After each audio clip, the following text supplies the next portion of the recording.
Hello everyone, and welcome to the Fictional Vortex. So we are back with an interesting movie on what if Naruto was the last dragon sage, the mortal who spoke tea. He ancient draconic tongue, Naruto x Cynthia x Diantha Pokémon. But before we start, I just want to remind you to please subscribe to my channel and hit the like button if you enjoy my content. Let's start the story. Chapter 1. The Draconic Awakening.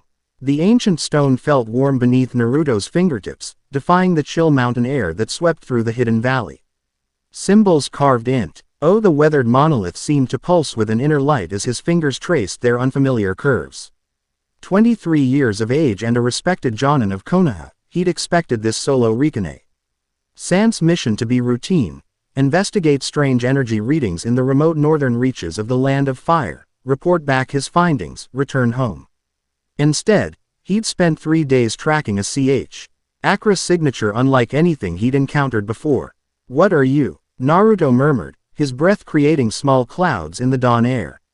The spiral patterns reminded him vaguely of Uzumaki sealing techniques, yet different, more angular, with interlocking geometries that seemed to shift when viewed from different angles. A sudden gust whipped through the valley, carrying the scent of pine and nothing else. Something ancient and powerful. Naruto's senses, honed through years of combat and training, detected no immediate threat, but instinct kept him alert. The fine hairs on his arms stood attention beneath his black and orange sleeve. Venit ad me, ultimus Draco sapiens. The whispered words seemed to materialize directly in his mind rather than pass through his ears. Naruto spun, kunai instantly materializing in his hand, eyes scanning the perimeter. Nothing disturbed the morning stillness save a few birds taking flight at his sudden movement. "Show yourself," he commanded, voice steady despite the unnerving sensation crawling along his spine. Years of facing down Akatsuki members, reanimated Hokage, and even Kagaya herself had taught him to control fear, to channel it into focused awareness. Sanguinum tum clamet, tempus est. This time, the foreign words echoed with unmistakable clarity, and Naruto realized with a start that they emanated from the stone itself. More disturbing still, he understood them. "Your blood calls out. It is time." Time for what? He asked, surprised to hear himself responding in the same strange language. The words felt natural on his tongue, as though he'd always known them but had never needed to speak them until now. The spiral symbols began to glow with increasing intensity, bathing the clearing in azure light. Chakra surge ed through Naruto's pathways in response, resonating with the energy emanating from the monolith. His seal, the remnant of Kurama's presence, warmed against his abdomen. "Hey, Kit!" Kurama's voice rumbled from within. The fox's interest peaked. "This energy, it's ancient. Older than the Sage of Six Paths." Older than. Naruto didn't finish his question as the ground beneath him trembled. Stone monolith cracked down its center, revealing an interior that shimmered like liquid starlight. Instinct told him to retreat, to report this phenomenon to Kakashi and the Intelligence Division. Logic dictated caution when confronting unknown forces. Yet something deeper than instinct, more compelling than logic, drew him forward, a sense of recognition, of destiny long delayed. "What am I doing?" he whispered to himself, even as his hand reached toward the shimmering light. The moment his fingertips breached the luminescent surface, the world around him shattered like glass. Naruto experienced the sensation of falling through infinite space, yet simultaneously being compressed to a single point. Colors he had no names for streaked past his vision. The roar of cosmic winds filled his ears, punctuated by what sounded like distant roars, powerful, ancient, calling to something within his very DNA. Then, abruptly, solid ground. Naruto landed in a practiced crouch, body automatica. Distributing the impact through his legs and core. Disoriented but combat-ready, he assessed his surroundings with the efficiency that had kept him alive through countless battles. Gone was the valley with its ancient monolith. Instead, he found himself on the slope of an unfamiliar mountain, surrounded by vegetation unlike anything in the 5 great nations. The air itself felt different, RGED with an energy neither wholly chakra nor wholly natural. "Definitely not in the Land of Fire anymore," Naruto muttered, rising to his full height. His enhanced senses detected no immediate threats. But something was moving through the underbrush about 50 meters to his right, something small. A pained cry, high-pitched and desperate, cut through the mountain silence. Without hesitation, Naruto moved. Years of training had honed his body to respond to distress without conscious thought. He covered the distance in 3 chakra-enhanced leaps, landing silently beside a small ravine partially hidden by dense foliage. The source of the cry became immediately apparent. A small creature, blue-bodied with a large head and stubby limbs, lay trapped beneath a fallen tree branch. A deep gas, across its fin-like projection leaked a troubling amount of blood onto the stone. Naruto approached cautiously. The creature bared miniature but sharp teeth, eyes reflecting pain and fear in equal measure. "Easy," Naruto said softly, reverting to his native tongue. "I'm not going to hurt you." The creature's resistance faltered as exhaustion began to win out over fear. With careful movements, Naruto lifted the branch and tossed it aside, revealing the full extent of the creature's injuries. "That looks bad," he assessed, reaching slowly into his equipment pouch. The creature's eyes tracked his movements warily. "I have something that might help." From his pack, Naruto extracted a small container of medicinal salve, Sakura's creation, designed to accelerate healing and prevent infection. The creature growled weakly as Naruto uncapped the container. I know. Strange human with strange stuff," Naruto acknowledged with a gentle smile. "But trust me, this will help." The creature seemed to understand his tone if not his words. Its resistance diminished further as Naruto carefully applied the salve to its wound. The effect was immediate.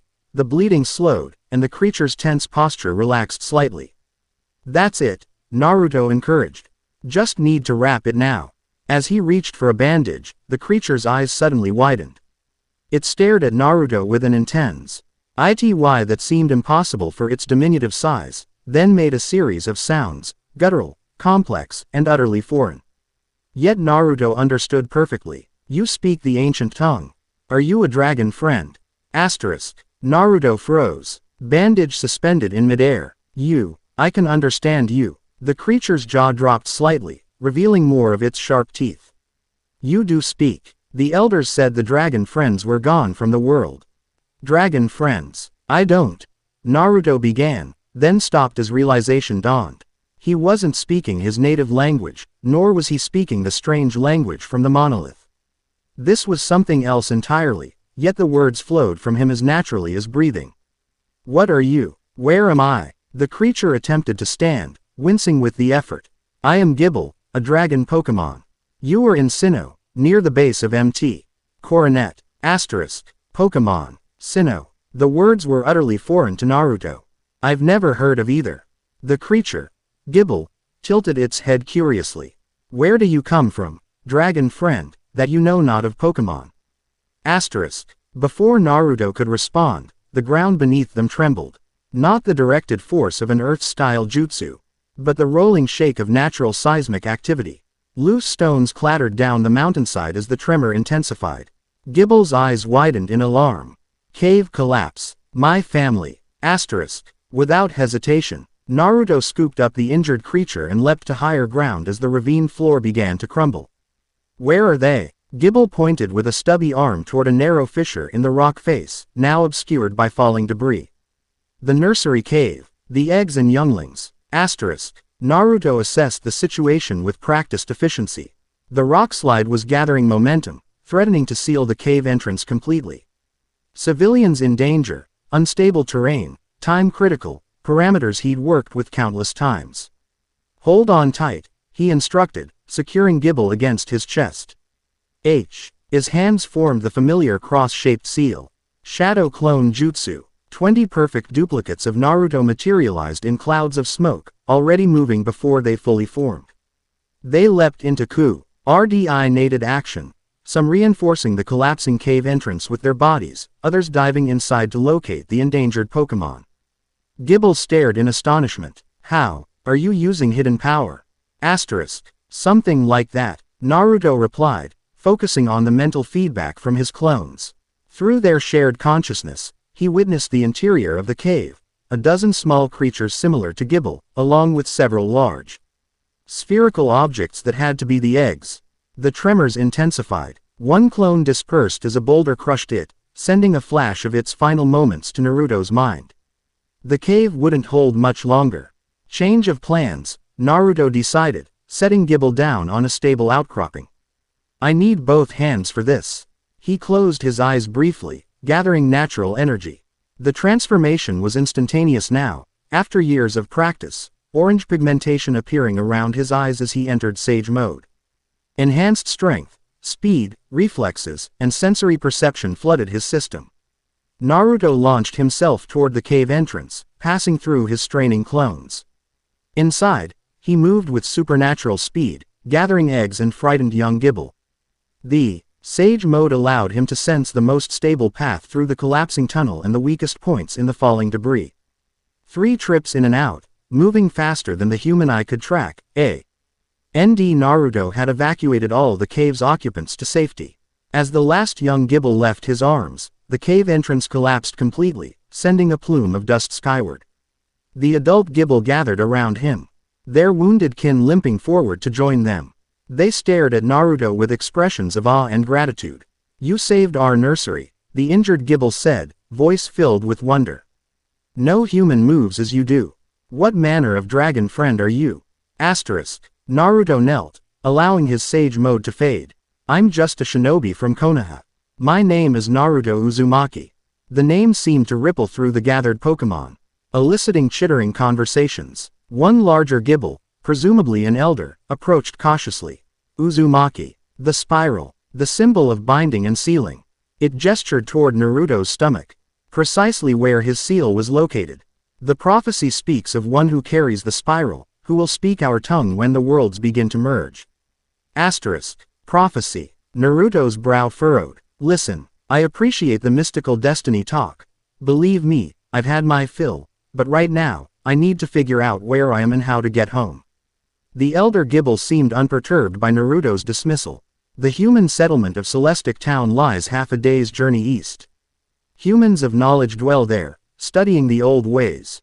Perhaps they can aid you, Spiral Bearer. Naruto glanced eastward, noting the position of the sun. Celestic Town. Got it. He turned back to the injured Gible. How's that wound feeling? Better. Your medicine is strong. Good. The salve will continue working. But try not to move too much for a day or two. Naruto rose to his feet, dusting off his pants. I should get going if I want to reach this town before nightfall. The elder Gible stepped forward. We owe you a debt. Spiral Bearer. Take this. It presented a small, crystalline object that gleamed with an inner blue light. A dragon scale, freely given. It may prove useful among the knowledge seekers. Naruto accepted the gift, surprised by its warmth against his palm. Thank you. As he prepared to depart, the injured Gible hobbled forward. I will guide you. The Ntain paths are treacherous to those unfamiliar with them. But your injury is not so severe that I cannot lead a dragon friend to safety. It insisted with surprising determination. Besides, I wish to learn more of your world, as you must learn of ours.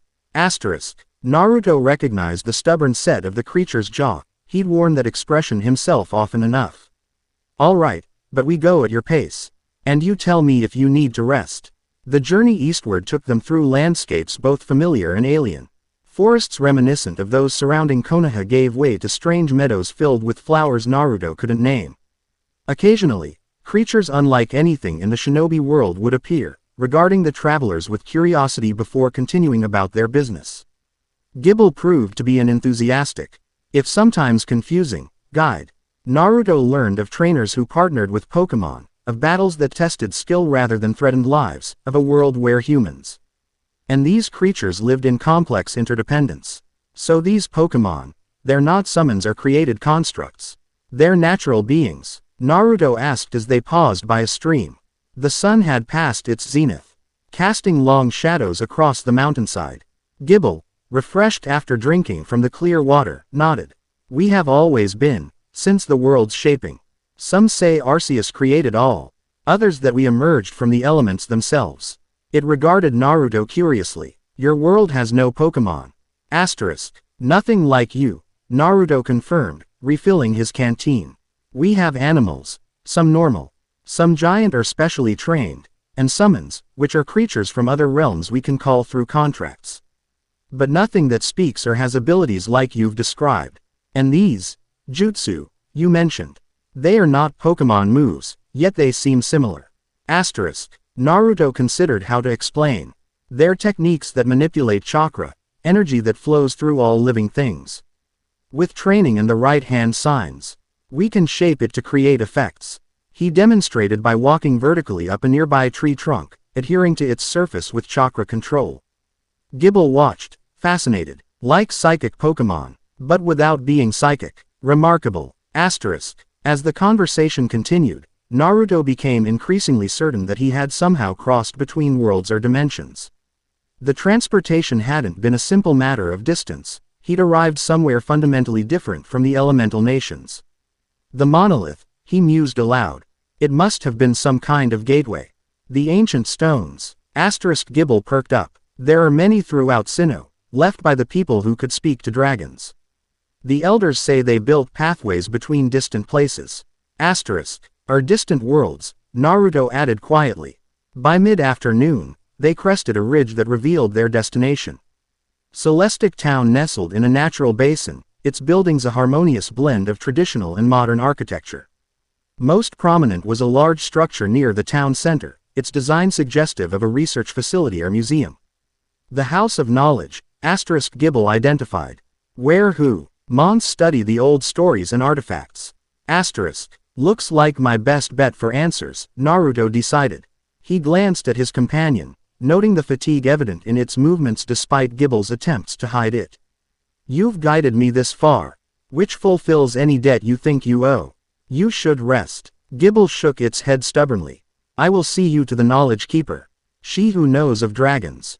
Asterisk. She, the one with hair like sunlight on stone. She speaks respectfully to Pokémon and listens to our stories. Asterisk. Naruto had learned to trust Gible's judgment over their journey together. Lead on, then. Their descent into Celestic Town drew curious glances from locals, though Naruto noted their interest seemed more focused on him than on Gible. His distinctive clothing and headband marked him as an outsider. But no one challenged their passage through the quiet streets. Gible led them directly to the large building, identified by signage as the Celestic Town Historical Research Center. The double doors slid open automatically as they approached, admitting them to a climate-controlled interior filled with glass display cases and information panels. A woman behind a reception desk looked up as they entered, her expression shifting from professional welcome to surprise as she registered Naruto's unusual appearance. Welcome to the research center, she said in a language Naruto somehow understood perfectly. Are you here to see the exhibits, or? Her gaze shifted to Gible, noting its bandaged injury. I'm looking for information, Naruto replied, the foreign words coming naturally to his tongue. About ancient stones and pathways between worlds. The receptionist's eyebrows rose. You'll want to speak with Professor Carolina or her granddaughter, then.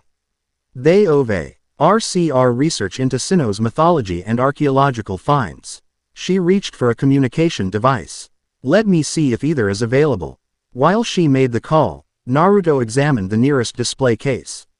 It contained fragments of stone tablets covered in symbols remarkably similar to those on the monolith that had transported him here. Beside him, Gible pressed close to his leg, suddenly shy in the institutional setting. Excuse me. The voice, calm and authoritative, drew Naruto's attention to a woman entering from a side corridor.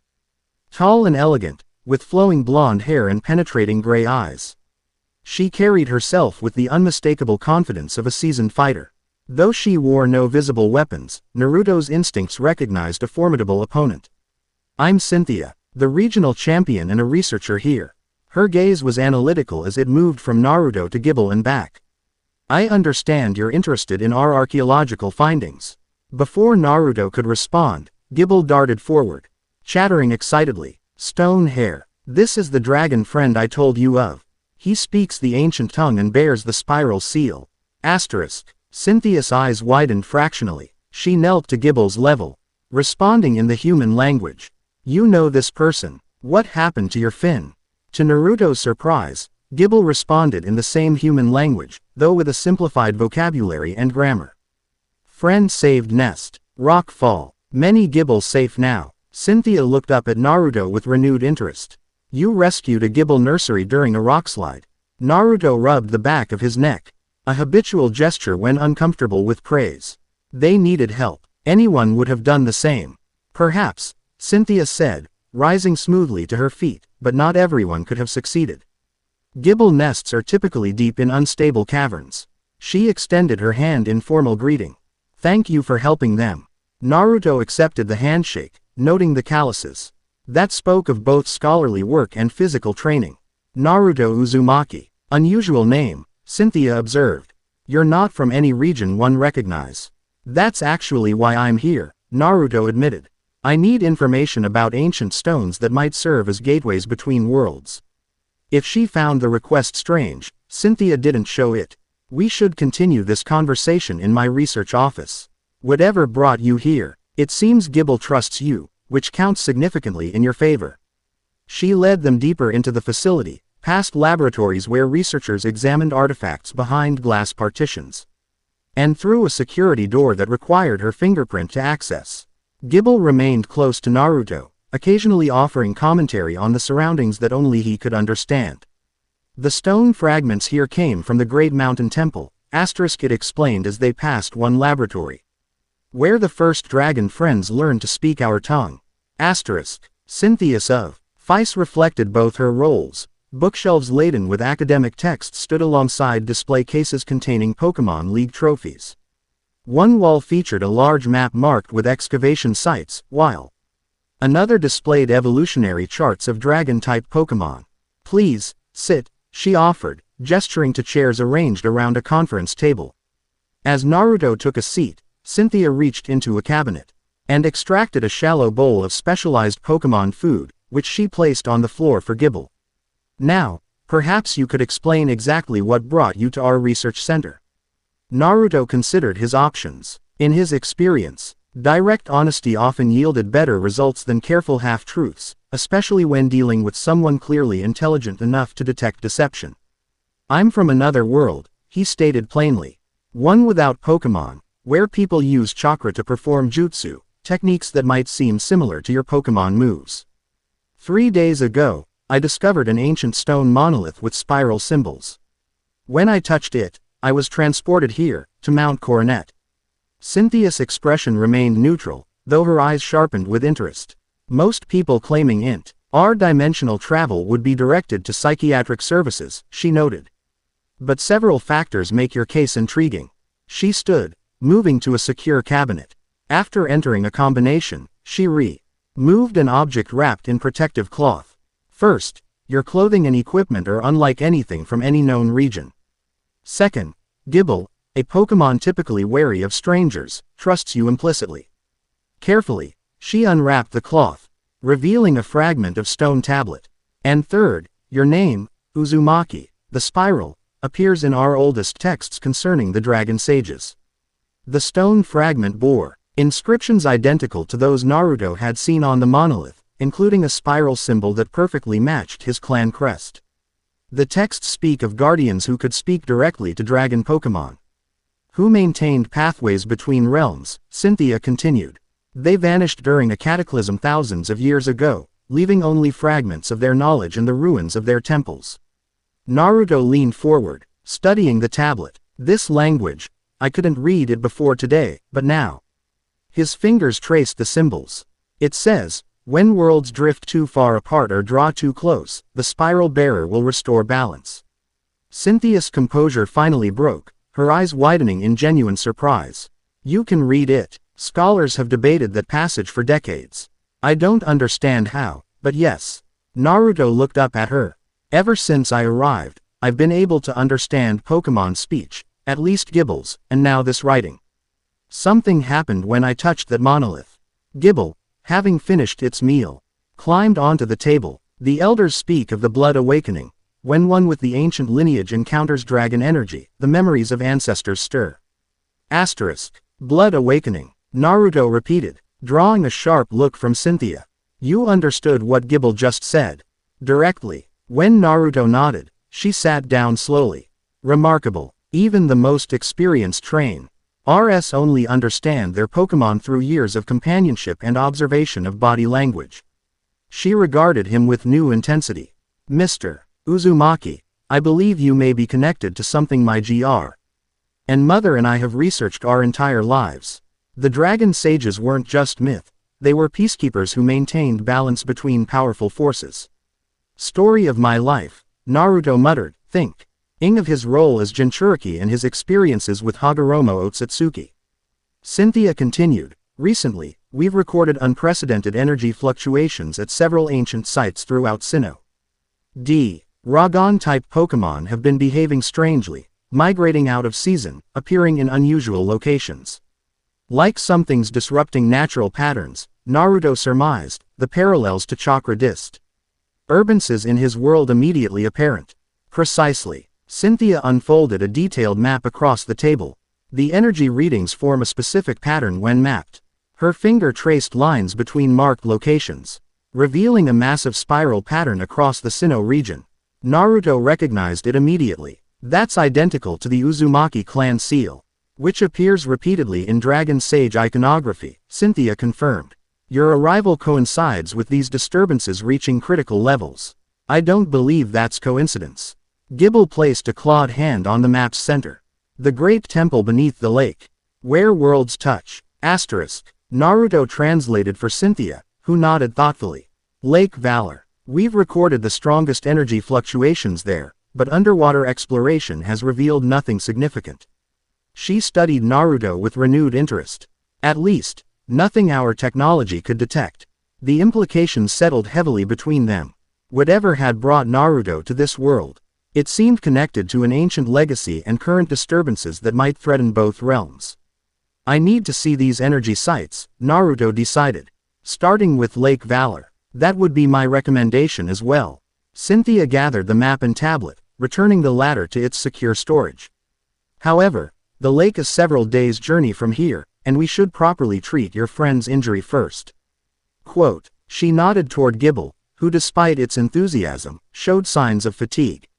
Our Pokémon Center can provide better care than field medicine, remarkable though your treatment appears to have been. Quote, agreed, Naruto said, gently lifting Gible from the table. Rest and proper healing come first. Cynthia led them through a side exit to avoid the public areas of the research center. Outside, the late afternoon sun cast long shadows across Celestic Town's quiet streets. They walked in companionable silence toward a building marked with a distinctive red roof and medical symbol. May I ask, Cynthia ventured eventually, what it is you do in your world? Your physical capabilities, saving the Gible nursery from a cave collapse, suggest specialized training. I'm a shinobi, a ninja, from Konohagakure, Naruto explained. We're trained from childhood in combat, stealth, and various jutsu. I specialize in shadow clones and sage techniques. Shadow clones. Naruto formed the hand seal, creating a single clone beside him. Cynthia halted mid-step, staring at the perfect duplicate. Remarkable, she breathed, circling the clone. Not an illusion, a physical copy. Fully functional, with its own consciousness connected to mine, Naruto confirmed as the clone waved hello. When it disperses, its memories and experiences return to me. The tactical applications alone are extraordinary, Cynthia observed. In Pokémon battles, Double Team creates only illusions, not solid duplicates. It's useful, Naruto acknowledged, dispelling the clone. Though it divides my chakra. So there are limits. They reached the Pokémon Center, where Naruto discovered another fundamental difference between worlds, advanced medical technology specifically designed for Pokémon care. A cheerful woman named Nurse Joy took charge of Gible, promising complete treatment within hours rather than the days Naruto had expected. While they waited, Cynthia offered to show Naruto the Celestic Town ruins, a small archaeological site near the town center that contained some of the oldest Dragon Sage artifacts yet discovered. Most visitors see only the public sections, she explained as they approached the cave entrance marked with protective barriers. But as both champion and lead researcher, I have access to the restricted areas. She led Naruto past the tourist markers and information plaques, through a concealed doorway requiring another biometric scan. Beyond lay a chamber illuminated by soft, indirect lighting designed to protect the ancient murals covering the walls. These depictions are at least 4,000 years old, Cynthia said, her voice dropping respectfully in the sacred space. They tell a story we've only partially decoded, of powerful beings who could traverse worlds, who communed with legendary dragons. Naruto approached the nearest mural, drawn to a sequence showing robed figures surrounded by spiraling energy. As he studied the images, the painted scenes seemed to ripple and shift, revealing deeper layers of meaning.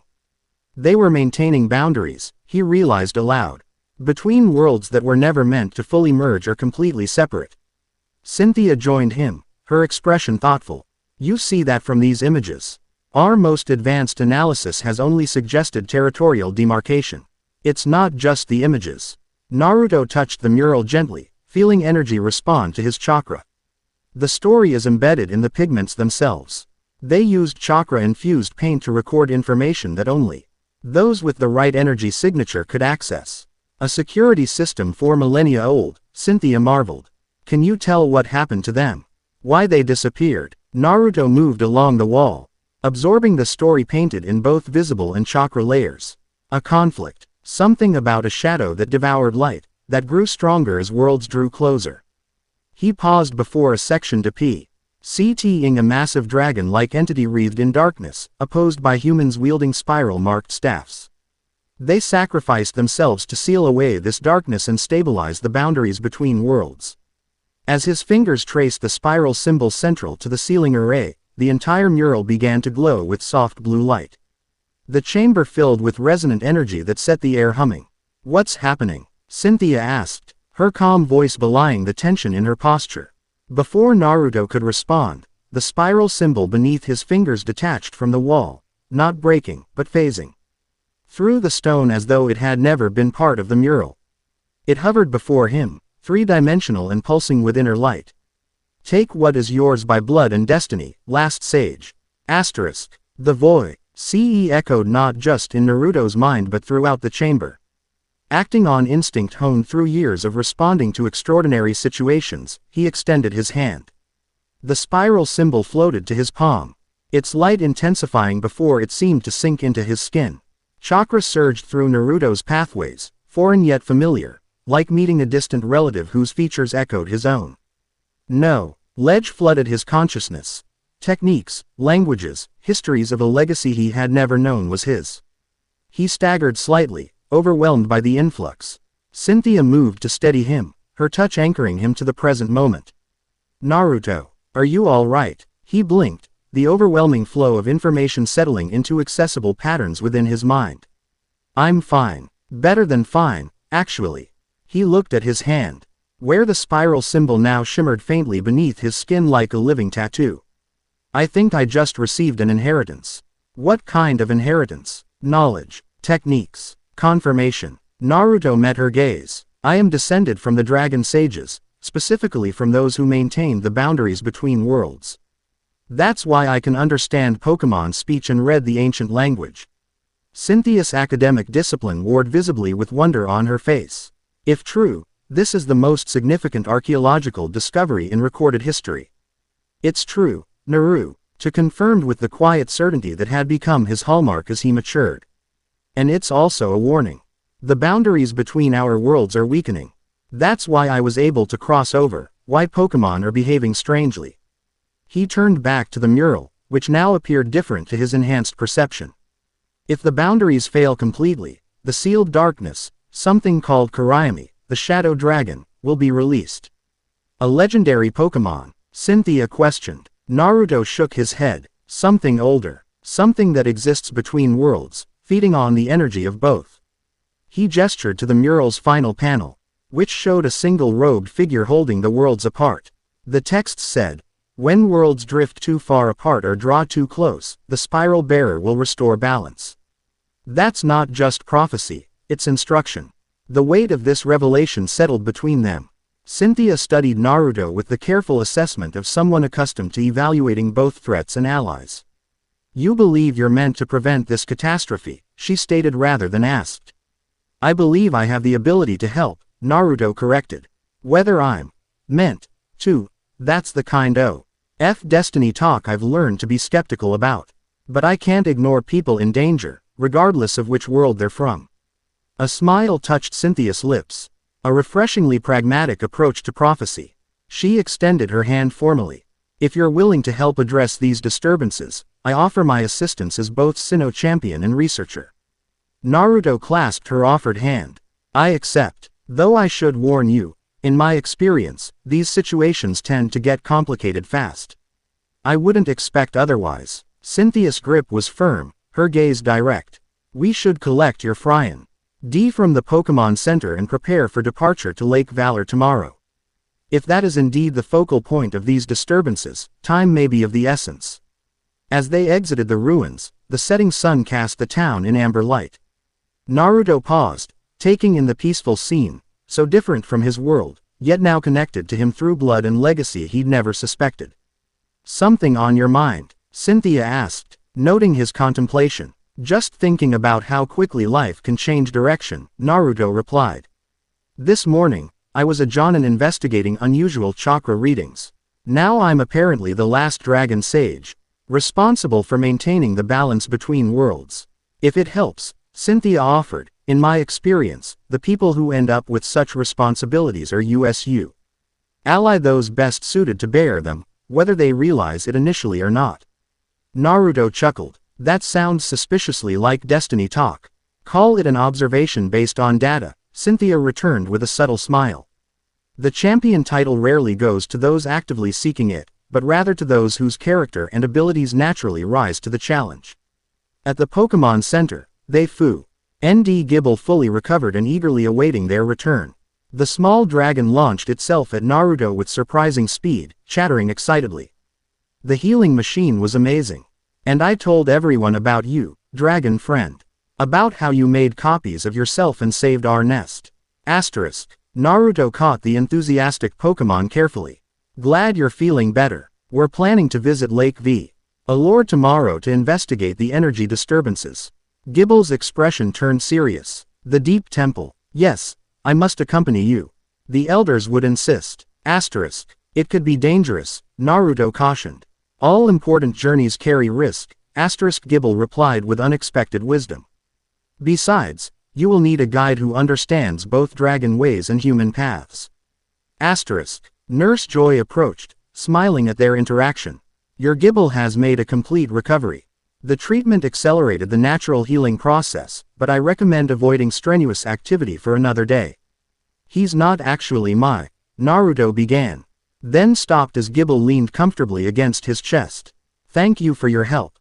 After completing the necessary paperwork, Cynthia smoothly handling the administrative requirements that Naruto, as a dimensional visitor, couldn't possibly fulfill, they departed the Pokémon Center.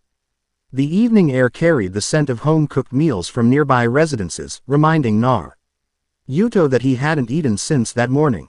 As if reading his thoughts, Cynthia gestured toward a small restaurant near the town square. They serve excellent food, and we can discuss our plans for tomorrow while we eat. The establishment proved to be a comfortable blend of traditional and modern, with private booths that allowed for discreet conversation. Naruto discovered that while this world's cuisine differed from his own, certain fundamentals remained consistent.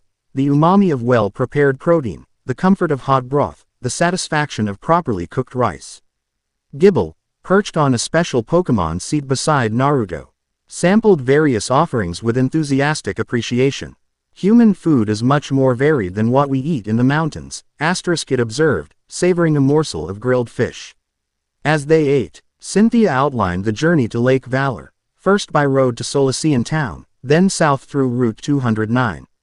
We could fly directly using my Togekiss, she noted, but Travel-ing overland will allow us to monitor energy fluctuations along the way, potentially gathering more data. Makes sense, Naruto agreed. In my world, rushing straight to the perceived epicenter often means missing crucial context. Your world's conflicts must be complex, Cynthia observed, to develop such strategic approaches. Naruto considered how to explain the fourth grade ninja war, the Akatsuki. The generational cycles of hatred he'd worked to break. We've had our challenges, he said simply. But we've learned that understanding the full picture is usually the difference between temporary solutions and lasting peace. The conversation shifted to practical preparations, supplies they would need, potential challenges along the route, contingencies should the disturbances escalate before they reached Lake Valor. I should notify the Pokémon League of potential disruptions, Cynthia decided as they finished their meal. Not the full details. Interdimensional travelers tend to create bureaucratic complications, but enough to ensure support if needed. Reasonable precaution, Naruto agreed. In my experience, having backup available but not immediately involved gives you the most flexibility. As they exited the restaurant into the quiet evening streets, Gible riding contentedly on Naruto's shoulder, a subtle vibration passed through the ground. Most residents showed no reaction. But both Naruto and Cynthia tensed, their trained senses detecting what others missed. Another fluctuation, Cynthia murmured, checking a small device she extracted from her pocket. Stronger than previous readings. Naruto closed his eyes briefly, extending his senses in the technique he'd refined as Konoha's premier chakra sensor. It's not just energy shifting between locations, he determined. It's resonating, like ripples interfering with each other. The boundary's thin, Gible whispered, pressing closer to Naruto's neck. Old powers stir, we should accelerate our timeline, Cynthia decided. If you're willing, we can depart tonight rather than morning. My Togekiss can carry us directly to Lake Valor in a few hours. Naruto nodded, the sense of urgency familiar from countless missions where conditions changed rapidly. Agreed. Better to arrive prepared than perfectly equipped. They detoured to the Pokémon Center to gather their minimal supplies, then the research facility where Cynthia collected specialized equipment for measuring energy fluctuations. Within an hour, they stood at Celestic Town's eastern exit, ready for departure. Cynthia Relaya, said her Togekiss, a majestic white Pokémon with triangular wings and a serene expression. Despite its peaceful appearance, Naruto recognized the quiet power it possessed, reminiscent of the most disciplined Anbu operatives. Togekiss can carry all three of us, Cynthia explained, stroking the Pokémon's sleek feathers. She's incredibly strong and attuned to emotional states, so remain calm during flight. Naruto approached respectfully, allowing Togekiss to assess him. The flying Pokémon chirped questioningly. You smell of two worlds, came the musical thought, different from Gible's art. Higher speech patterns but equally comprehensible to Naruto's awakened senses. And of fox fire, long story, Naruto replied in the Draconic language, earning a surprised look from Cynthia and a delighted chirp from Togekiss. A speaker. It has been generations since we carried one who understands the old tongue. Togekiss bobbed excitedly. I will bear you safely, speaker. They mounted carefully, Cynthia with practiced ease. Naruto following her example, Gible secured comfortably between them. With a joyful cry, Togekiss launched into the evening sky, powerful wings carrying them SWI. FTLY above Celestic Town's twinkling lights. The sensation of flight without chakra control was novel for Naruto, an exercise in trust rather than personal power.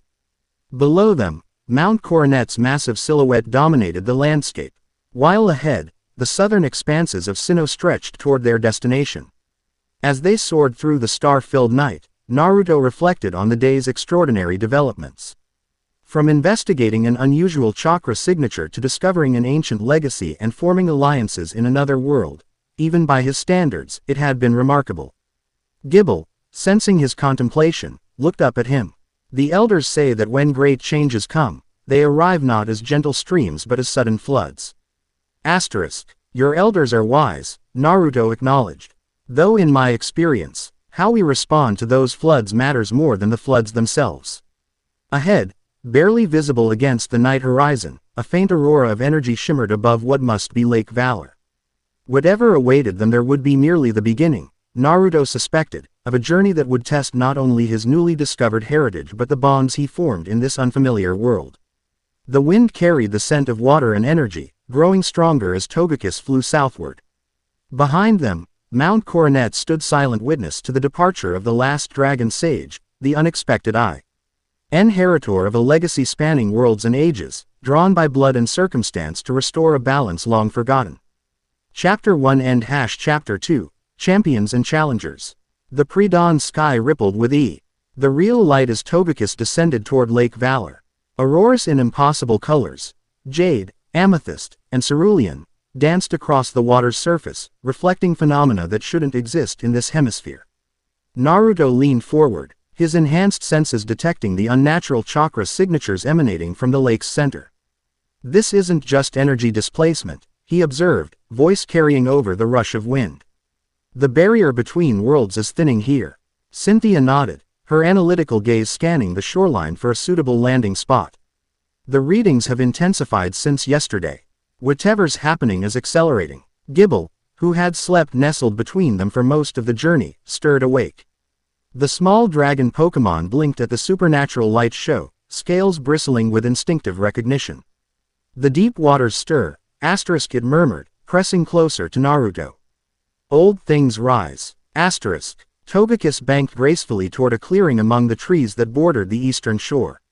As they approached, Naruto noted the absence of nocturnal wildlife, no calls of night birds, no movements in the underbrush. The forest held its breath, as though sensing the wrongness permeating the air. They touched down with barely a sound, Togekiss alighting on the dew-dampened grass with characteristic precision. Cynthia dismounted first, her movements fluid and practiced. She extended a hand to help Naruto, though he scarcely needed the assistance.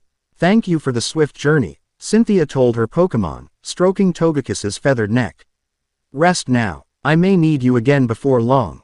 Togekiss trilled softly before disappearing in a flash of light as Cynthia recalled it to its Pokeball.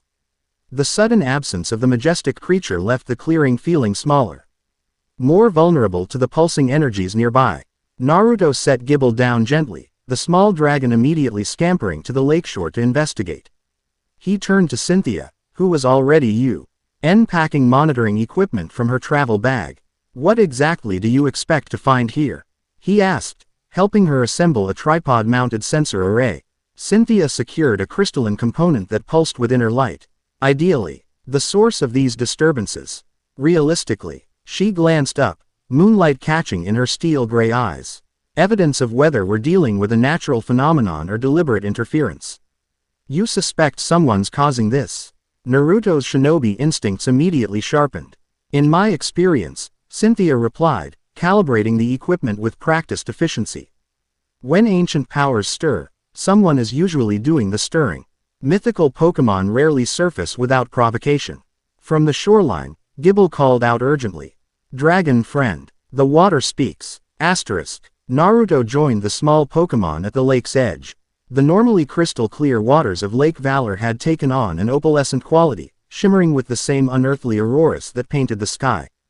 But beneath that beauty lurked something discordant, ripples that moved against the wind, currents that defied natural flow patterns.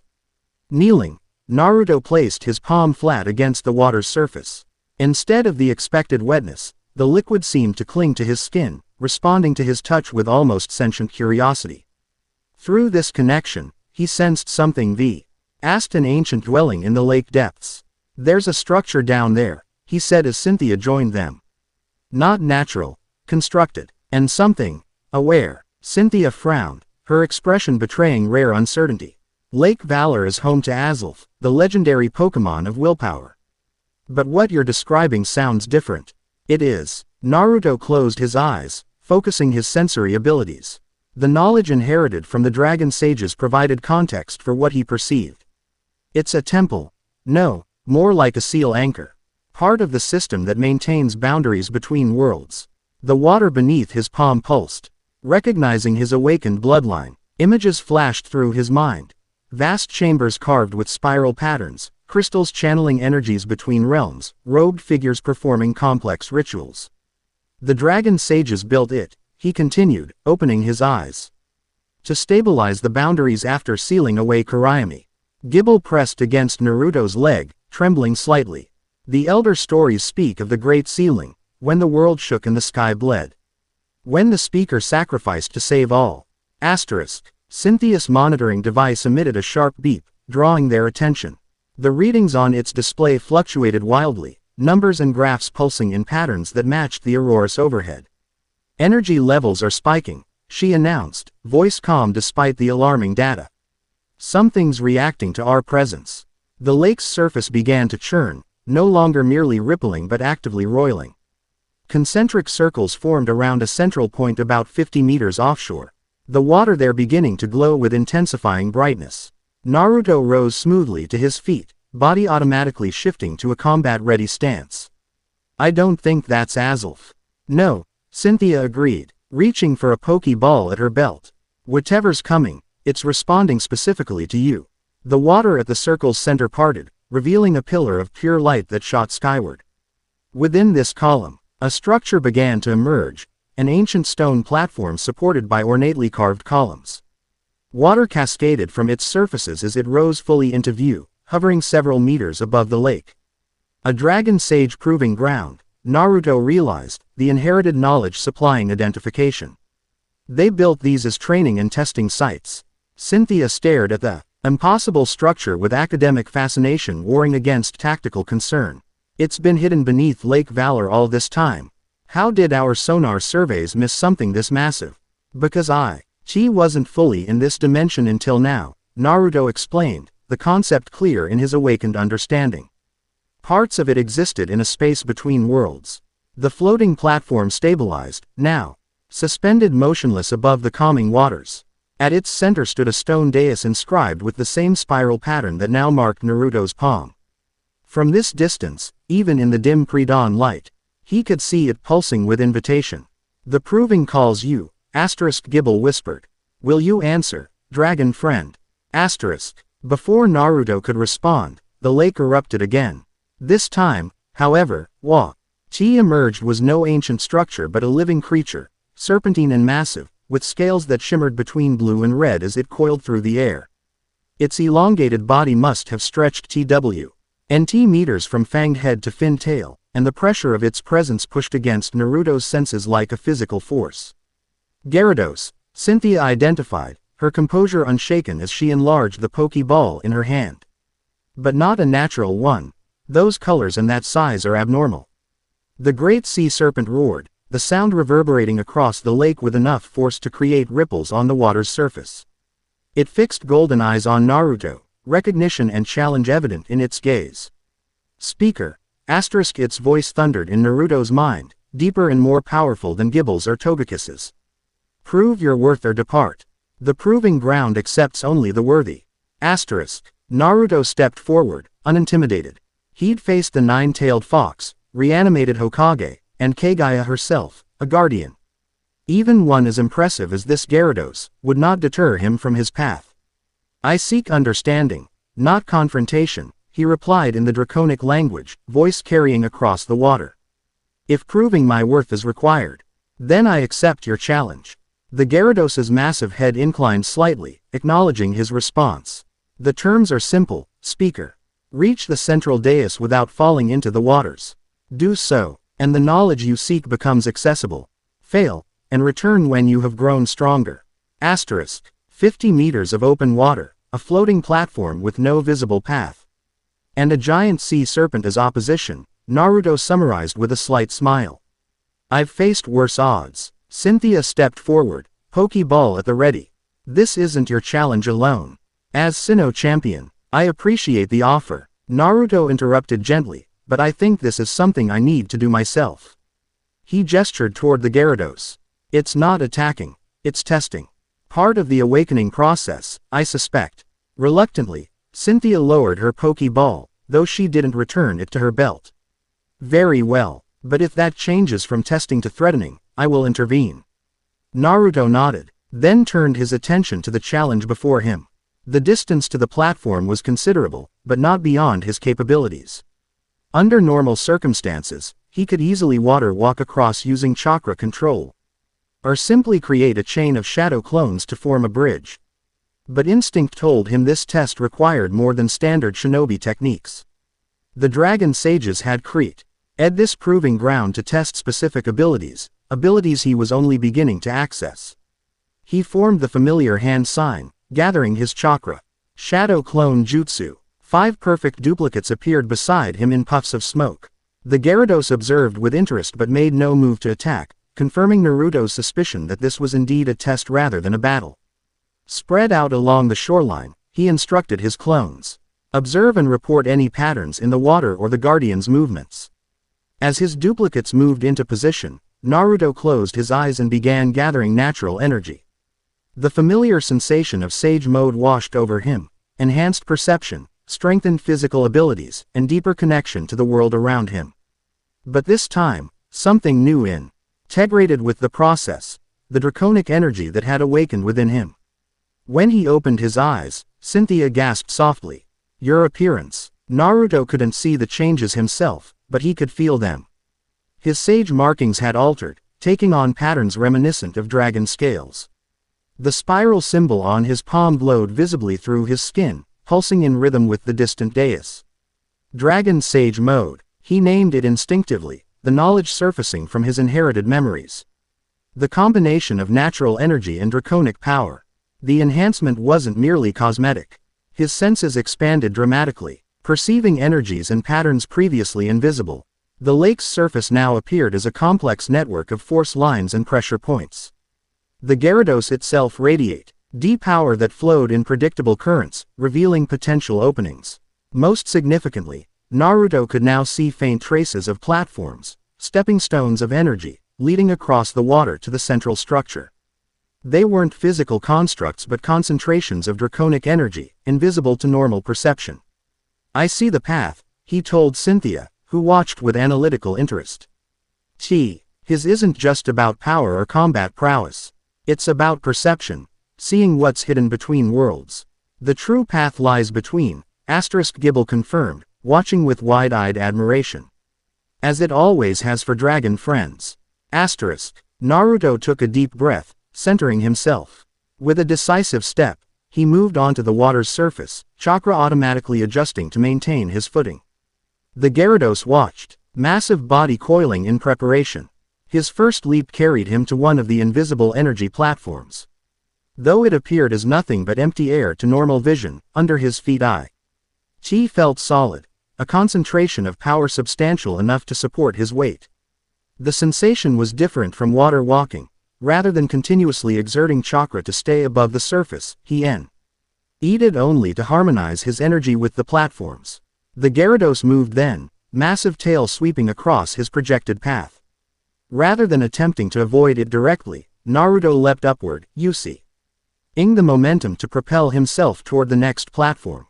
In midair, he twisted, feet finding purchase on what appeared to be empty space. "Remarkable," Cynthia breathed from the shoreline. "He's moving across nothing." Gibble chittered excitedly. "Not nothing. The dragon paths. He sees them." The guardian serpent increased the intensity of its challenge, no longer merely sweeping its tail, but actively shooting pressurized water jets that could easily knock Naruto from his precarious path. In Dragon Sage Mode, however, he perceived these attacks before they manifested, reading the subtle shifts in the Gyarados' energy field. Each leap brought him closer to the central platform, each dodge demonstrating the perfect integration of shinobi training and newly awakened dragon power. The Gyarados, recognizing his skill, abandoned restraint entirely. It dove beneath the lake surface only to erupt directly in his path, jaws open wide enough to swallow him whole. Instead of retreating, Naruto leapt directly toward the massive creature. At the last possible moment, he placed his spiral-marked palm against the Gyarados' scales. Contact established, he channeled draconic energy through the connection. "I acknowledge your guardianship," he communicated directly. "And offer respect, not challenge." The Gyarados froze, surprised by the direct communion. After a moment's consideration, it closed its massive jaws and inclined its head, creating a bridge of its own body that led directly to the central platform. "Wisdom with power," it rumbled approvingly. "Pass, speaker. The proving recognizes your claim." Naruto walked the living bridge with respectful steps, acknowledging the guardian's concession with a formal bow before stepping onto the ancient platform. The stone dais at its center pulsed with welcoming light as he approached.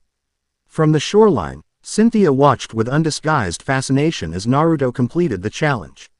When he reached the central dais and placed his palm upon the spiral symbol, the entire structure flared with brilliant blue-white light that momentarily transformed night to day. In that flash, the Dragon Sage inheritance fully awakened within him. Knowledge locked in blood and spirit unfolded, techniques, history, responsibilities of his lineage. Most critically, understanding of the current crisis crystallized. The bounda rise between worlds were failing because the original sealing array had degraded over millennia without Dragon Sage maintenance. When the light faded, Naruto stood transformed. No physical change marked him, but his posture, his presence. His very aura reflected newfound integration of his dual heritage, Shinobi of Konoha and last Dragon Sage. The platform began to descend slowly, returning to the lake depths. Before it submerged completely, Naruto leapt from its edge, crossing the distance to shore in 3 precise jumps that barely disturbed the water's surface. He landed lightly beside Cynthia, the enhanced Dragon Sage mode fading as he straightened. The Gyarados watched from the center of the lake, then inclined its massive head in final acknowledgement before disappearing beneath the surface. That, Cynthia said after a moment's silence, was unlike anything I've ever witnessed, and as champion, I've seen extraordinary feats of Pokémon and trainers alike. Naruto smiled, the expression combining his natural warmth with new gravity. It wasn't just a test. It was an initiation and knowledge transfer. He touched his temple. I understand now what's happening, and what needs to be done. The first rays of dawn broke over the eastern horizon, catching in Cynthia's platinum hair as she studied him with renewed interest. Then perhaps you should explain it to those of us without direct access to ancient mystical knowledge. They retreated to their small camp as daylight strengthened, the supernatural auroras fading with the night. Over a simple breakfast prepared on a portable stove, Naruto outlined what he had learned. The boundaries between our worlds were established thousands of years ago, after a catastrophic war between powerful ninja and legendary Pokémon, he explained, absently breaking off pieces of his protein bar to share with Gibble. Neither side was winning, and the conflict threatened to destroy both realms. Cynthia listened intently, her analytical mind cataloging each detail. These Dragon Sages, they negotiated the peace. They were already keepers of balance before the war, Naruto clarified.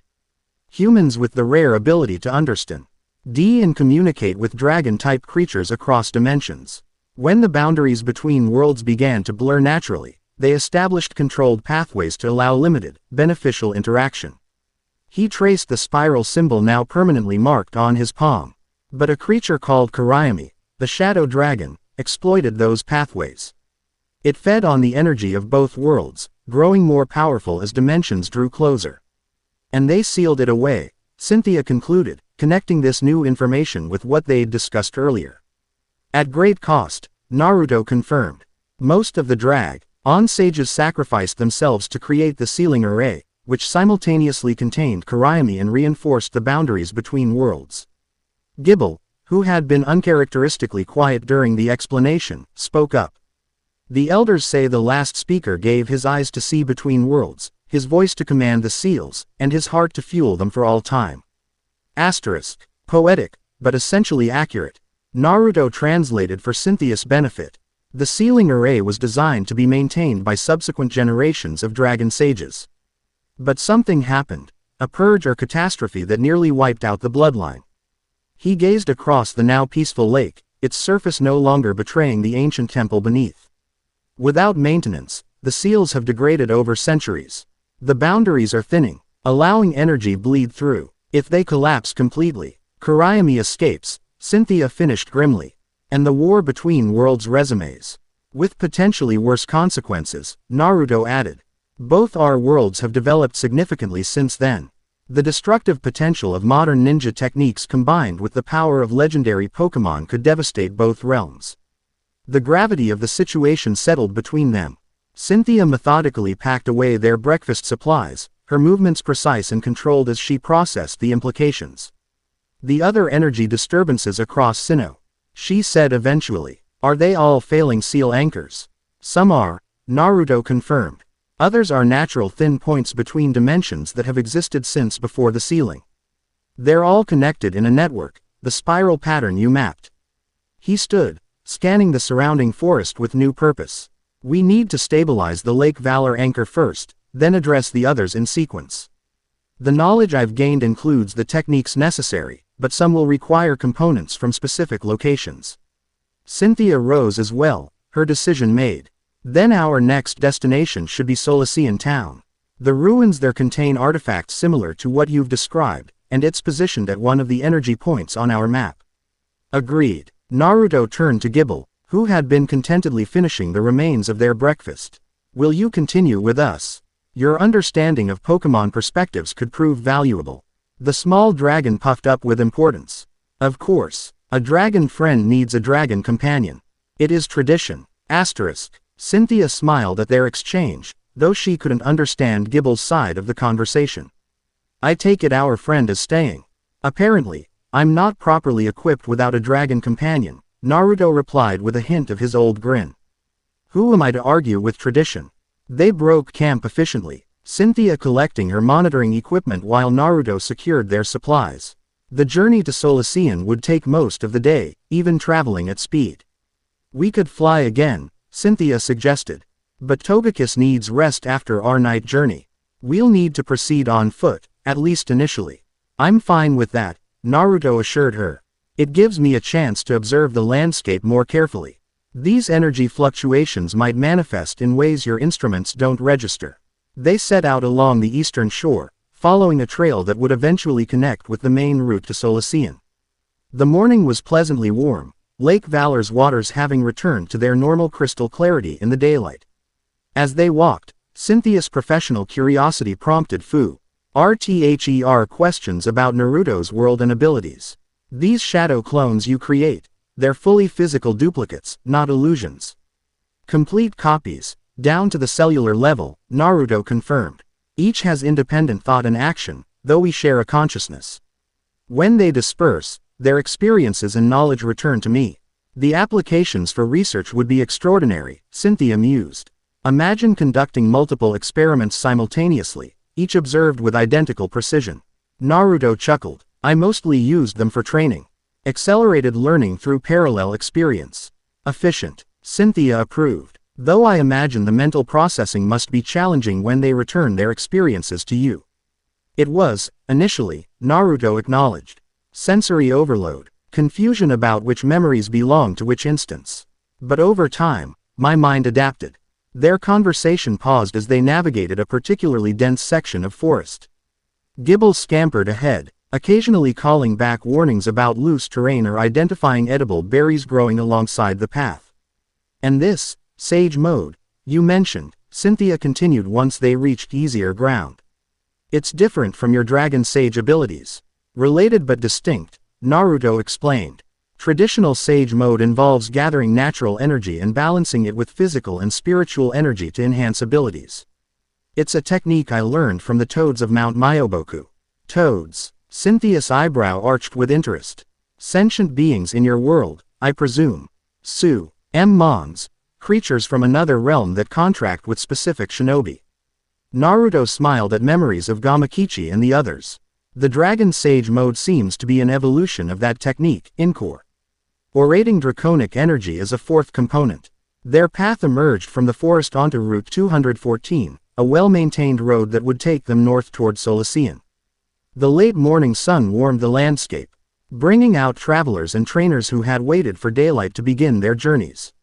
Naruto observed these Pokémon trainers with interest, young people accompanied by creatures of remarkable diversity. Some clearly preparing for battles, others simply enjoying companionship.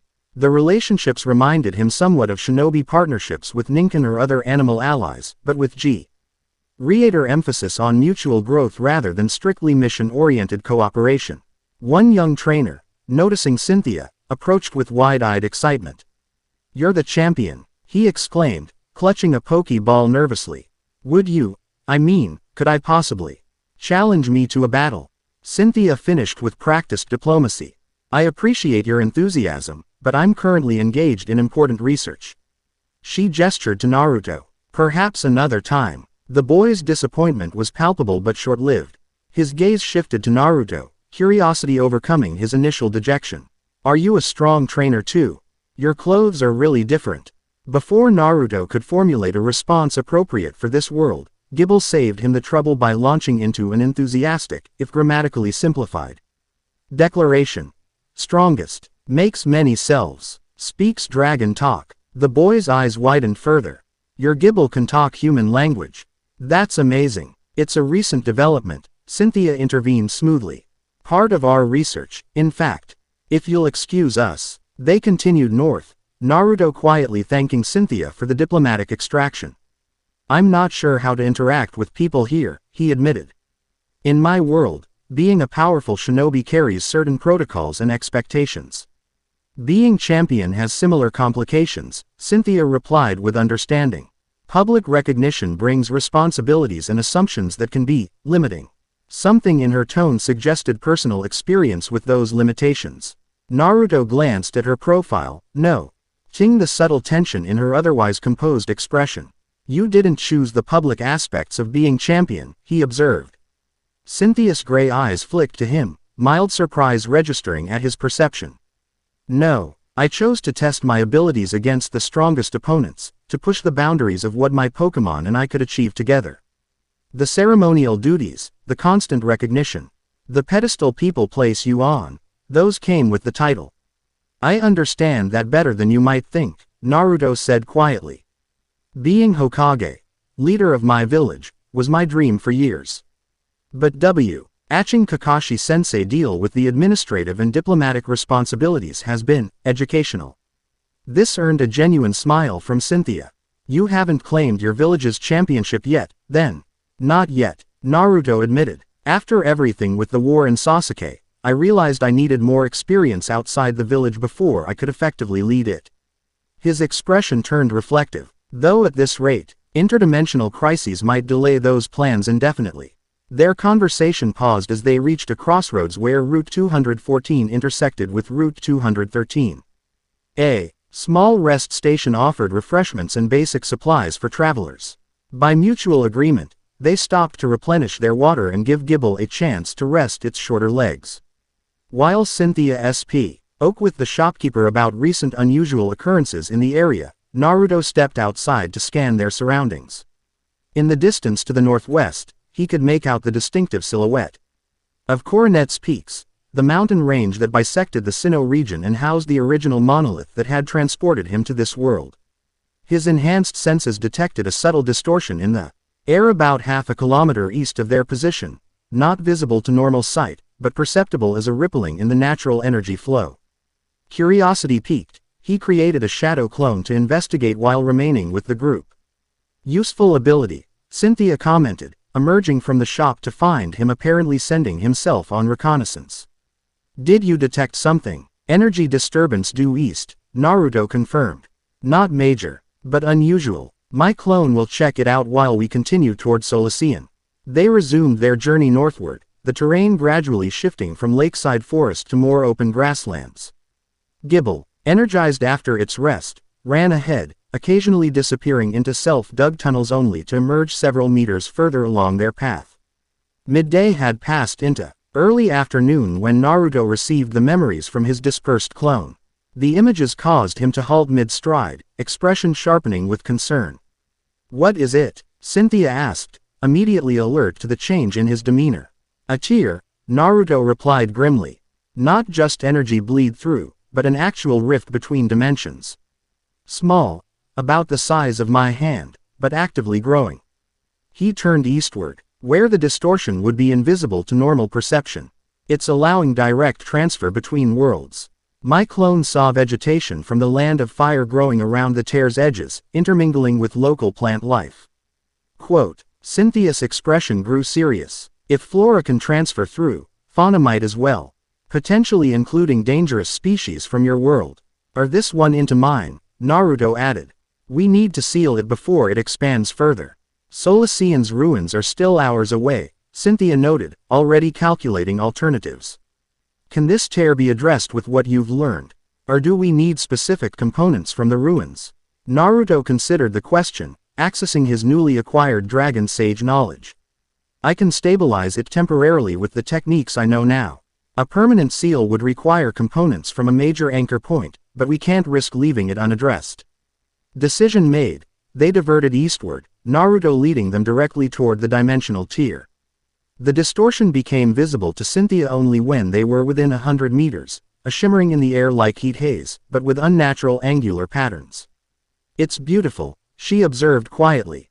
Despite the danger it represents. Naruto understood her reaction. The tear possessed an ethereal quality, colors from his world bleeding into this one in ways that defied normal physics. Through the distortion, he could glimpse a forest clearing that he recognized as being near Konoha's eastern boundary. Gible approached the phenomenon cautiously, scales bristling with instinctive wariness. "It smells of elsewhere," the small dragon commented. "Of fire, tree and stone dust." Stand back, Naruto instructed both his companions. The stabilization process might cause temporary energy fluctuations. He entered Dragon Sage mode with practiced ease, the transformation now coming naturally after his experience at Lake Valor. Enhanced perception revealed the tear's true nature. Not a simple hole between worlds, but a complex fracture in dimensional fabric, edges unraveling like a torn cloth. With precise movements, Naruto began the sealing technique. His hands formed signs unknown to traditional shinobi arts, angular geometries that channeled draconic energy rather than standard chakra. The spiral mark on his palm glowed with increasing brightness, as he pressed it against the center of the distortion. "By blood and breath, by scale and spirit, I command the boundaries to hold," he intoned in the ancient draconic language. "What was sundered, be mended. What was torn, be woven. By right of lineage, I invoke the dragon's law." Energy flowed from his body into the tear, spiraling along the fracture lines and reinforcing the weakened boundaries. The distortion resistance initially, pulsing with chaotic patterns that pushed back against his influence. Naruto intensified his focus, drawing deeper on the Dragon Sage power. From the T.R.'s other side, the Konoha forest, he sensed sudden awareness. Something or someone there had detected his activities. A familiar chakra signature flared with recognition. "Kakashi-sensei," Naruto muttered, momentarily distracted. The tear pulsed strongly, exploiting his split attention. For an instant, the rift widened, enough for a small object to come hurtling through from the other side. It lay dead in the grass at Naruto's feet, a three-pronged kunai with distinctive seals wrapped around its handle. One of his father's flying thunder god kunai. There was no time to process this development. The tear was destabilizing further, requiring his complete concentration. Naruto refocused on the sealing technique, channeling even more energy into the dimensional boundaries. Terminus, Claudier, Sigillum.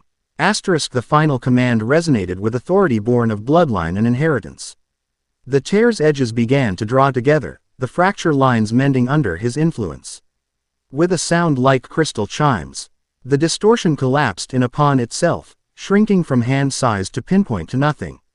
A pulse of energy radiated outward as the seal completed, momentarily illuminating the surrounding grassland with ethereal light. Naruto released his Dragon Sage mode, fatigue washing over him as the enhanced state faded. The temporary seal had required more energy than he'd anticipated, testament to how severely the boundaries between worlds had degraded. That was. Cynthia seemed at a rare loss for words, her academic vocabulary insufficient to describe what she'd witnessed. Exhausting. Naruto supplied with a tired smile, kneeling to retrieve the kunai that had come through the rift. He examined it carefully, confirming its authenticity. "This belonged to my father. Someone on the other side recognized me and sent it through." "Your father?" Cynthia's interest was evident. "Is he looking for you?" "He died the day I was born," Naruto explained quietly, securing the kunai in his equipment pouch. "But my teacher, Kakashi, would recognize the signature of my chakra combined with draconic energy. He must have been investigating the disturbances from their side." The implications settled between them. Others in Naruto's world were aware of his displacement and the growing crisis. Whether that would prove advantageous remained to be seen. Gible approached Naruto, concern evident in its expression. "You spent much strength, dragon friend. Rest as needed." The little one is right, Cynthia agreed, though she couldn't understand Gible's words. "That clearly took a toll. We should rest before continuing to Solacean." Naruto wanted to protest. The urgency of their mission hadn't diminished, but wisdom prevailed over impulse. Depleting himself completely would serve no one. "A short rest," he conceded. "Then we press on." They found a suitable spot beneath a cluster of shade trees, spreading a lightweight blanket from Cynthia's pack to create a comfortable resting place. Naruto sat cross-legged, closing his eyes to meditate and accelerate his energy recovery. Beside him, Gibble curled into a contented ball, apparently deciding that a nap was in order. Cynthia took the opportunity to document what they'd witnessed, making detailed notes and sketches in a weatherproof journal she extracted from her bag. Her scientific training demanded thorough recording, even of phenomena that defied conventional explanation. The energy signature from the sealing technique, she said after several minutes of writing, it resembled patterns we've recorded during certain legendary Pokémon manifestations, particularly those associated with Dialga and Palkia. Naruto opened one eye. The time and space Pokémon you mentioned earlier. Yes, entities of such power that their mere presence distorts reality. Cynthia's expression grew thoughtful. The ancient texts describe them as pillars of creation, forces that maintain cosmic order rather than merely inhabiting it. Similar conceptually to the Sage of Six Paths in my world, Naruto observed. A being who shaped the fundamental forces of reality. The parallel wasn't perfect, but it provided a framework for understanding. As they discussed comparative mythology between their worlds, Naruto found himself impressed by Cynthia's analytical mind and breadth of knowledge. Despite having no direct experience with chakra or shinobi techniques, she grasped the underlying principles with remarkable speed. After approximately an hour of rest, Naruto felt his energy sufficiently restored to continue their journey. They packed up their small camp and resumed the northward trek toward Solacean town. The afternoon was well advanced when they finally crested a hill that revealed their destination sprawled across the valley below. Solacean presented a different character from Celestic town, more agricultural, with windmills and farmland surrounding a modest settlement center. The ruins lie east of the town proper, Cynthia explained as they descended toward the community. They're more extensive than what you saw in Celestic, with multiple chambers and levels. Local legends claim they were once a training ground for those who spoke with dragons. Another dragon sage facility, Naruto surmised, likely housing components we'll need for permanent seals. As they approached the town's southern entrance, Naruto sensed a sudden spike in energy from the direction Cynthia had indicated. Unlike the subtle distortion of the dimensional tear, this was a focused surge, deliberate and controlled. Someone's accessing Dragon Sage artifacts, he said urgently, breaking into a run. I can sense activation patterns similar to what happened at Lake Valor, but artificially triggered. Cynthia matched his pace without hesitation, her athletic conditioning evident. The ruins are restricted to authorized researchers. Anyone else accessing artifacts would be doing so illegally. They raced through Solacean's outskirts, drawing curious glances from locals unaccustomed to seeing the regional champion sprinting through their town. Gibble struggled to keep up on its shorter legs until Naruto paused long enough for the small dragon to climb onto his shoulder. The ruins came into view as they cleared the eastern edge of town, a series of ancient stone structures partially reclaimed by earth and vegetation. Stairs descended into subterranean chambers, the entrance marked with warning signs and research authority placards. The energy signature emanated from deep within the complex, pulsing with increasing intensity. As they approached the entrance, Naruto detected multiple human presences inside, at least 5 individuals, judging by the chakra patterns. 5 intruders, he informed Cynthia, who had released a Pokeball in preparation for potential confrontation. They're gathered in what feels like a central chamber, around a major power source. Her Garchomp materialized eyed her, a fearsome dragon-type Pokémon nearly 2 meters tall, with scythe-like arms and a streamlined body built for speed and power. The creature radiated controlled aggression, golden eyes scanning for threats. Garchomp can navigate these ruins better than either of us, Cynthia explained. The chambers can be confusing, with multiple false paths designed to mislead those unfamiliar with the layout. The dragon Pokémon regarded Naruto with unexpected recognition, nostrils flaring as it processed his scent. A rumbling sound emerged from its throat, not threatening, but communicative. You carry the old blood. Garchomp's mental voice reached Naruto, deeper and more mature than Gibble's. The speaker's essence. I do, Naruto confirmed in the Draconic language, earning a surprised look from Cynthia. Can you lead us to those disturbing the artifacts below? Garchomp's eyes narrowed with predatory focus. Follow. I know the true paths. Without waiting for further instruction, The powerful dragon descended the stone stairs, moving with surprising stealth for a creature of its size. Cynthia followed immediately, with Naruto and Gibble close behind. The ruins opened into a labyrinthine complex of corridors and chambers, walls inscribed with the now familiar spiral patterns and Draconic script. Under normal circumstances, Naruto would have paused to study these historical records. But urgency drove them forward. Garchomp navigated the maze with confident precision, occasionally pausing at intersections to scent the air before choosing a direction. The energy signa, Chure grew stronger as they descended deeper, accompanied by the sound of voices echoing through the stone passages. They emerged onto a balcony overlooking a vast circular chamber. Below, 5 figures in matching uniforms worked around an ancient altar. The uniforms, charcoal gray with stylized eclipse emblems, were unfamiliar to Naruto, but their methodical approach to the artifacts suggested professional training. One figure stood apart from the others, taller, with an air of authority. He directed the team's efforts as they positioned modern equipment around what appeared to be a crystalline orb set in the altar's center. The orb pulsed with the same blue-white energy Naruto had seen at Lake Valor. The Eclipse Organization, Cynthia whispered, recognition and concern evident in her tone. Fringe researchers obsessed with legendary Pokémon and ancient power sources. They've been implicated in several artifact thefts across regions. Naruto assessed the situation with practiced tactical efficiency. They're trying to extract the orb, some kind of power source or key component in the sealing network. Below, the leader placed his hand on a control panel. Energy surged through cables connected to the altar, attempting to disrupt the orb's connection to its housing. The chamber trembled in response, dust and small stones falling from the ceiling. We need to stop them before they destabilize the entire structure, Naruto decided. He formed the familiar cross sign. Shadow Clone Jutsu. 10 clones materialized around the balcony, each immediately understanding the situation through their shared consciousness. Without requiring explicit instructions, they divided into teams, some moving to secure the exits, others positioning themselves to intercept the intruders.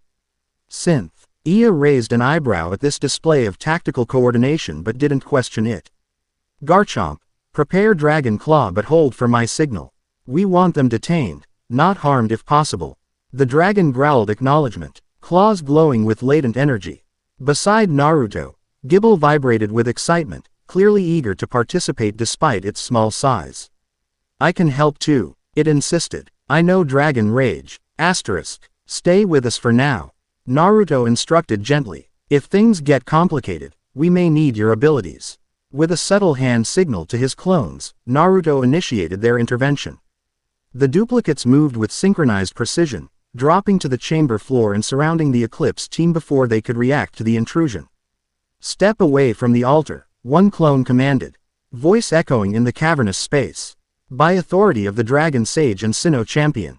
The Eclipse members froze momentarily, surprised by the sudden appearance of identical orange-clad figures. Their leader, however, showed no sign of intimidation. The Dragon Sage bloodline resurfaces at last, he observed, voice cultured and controlled. Right on schedule, according to our calculations. He turned slowly, revealing aristocratic features and calculating eyes that assessed Naruto with scientific interest. You must be experiencing considerable confusion about your awakening abilities and responsibilities. We can help you understand them more fully than whatever fragments of knowledge you've pieced together.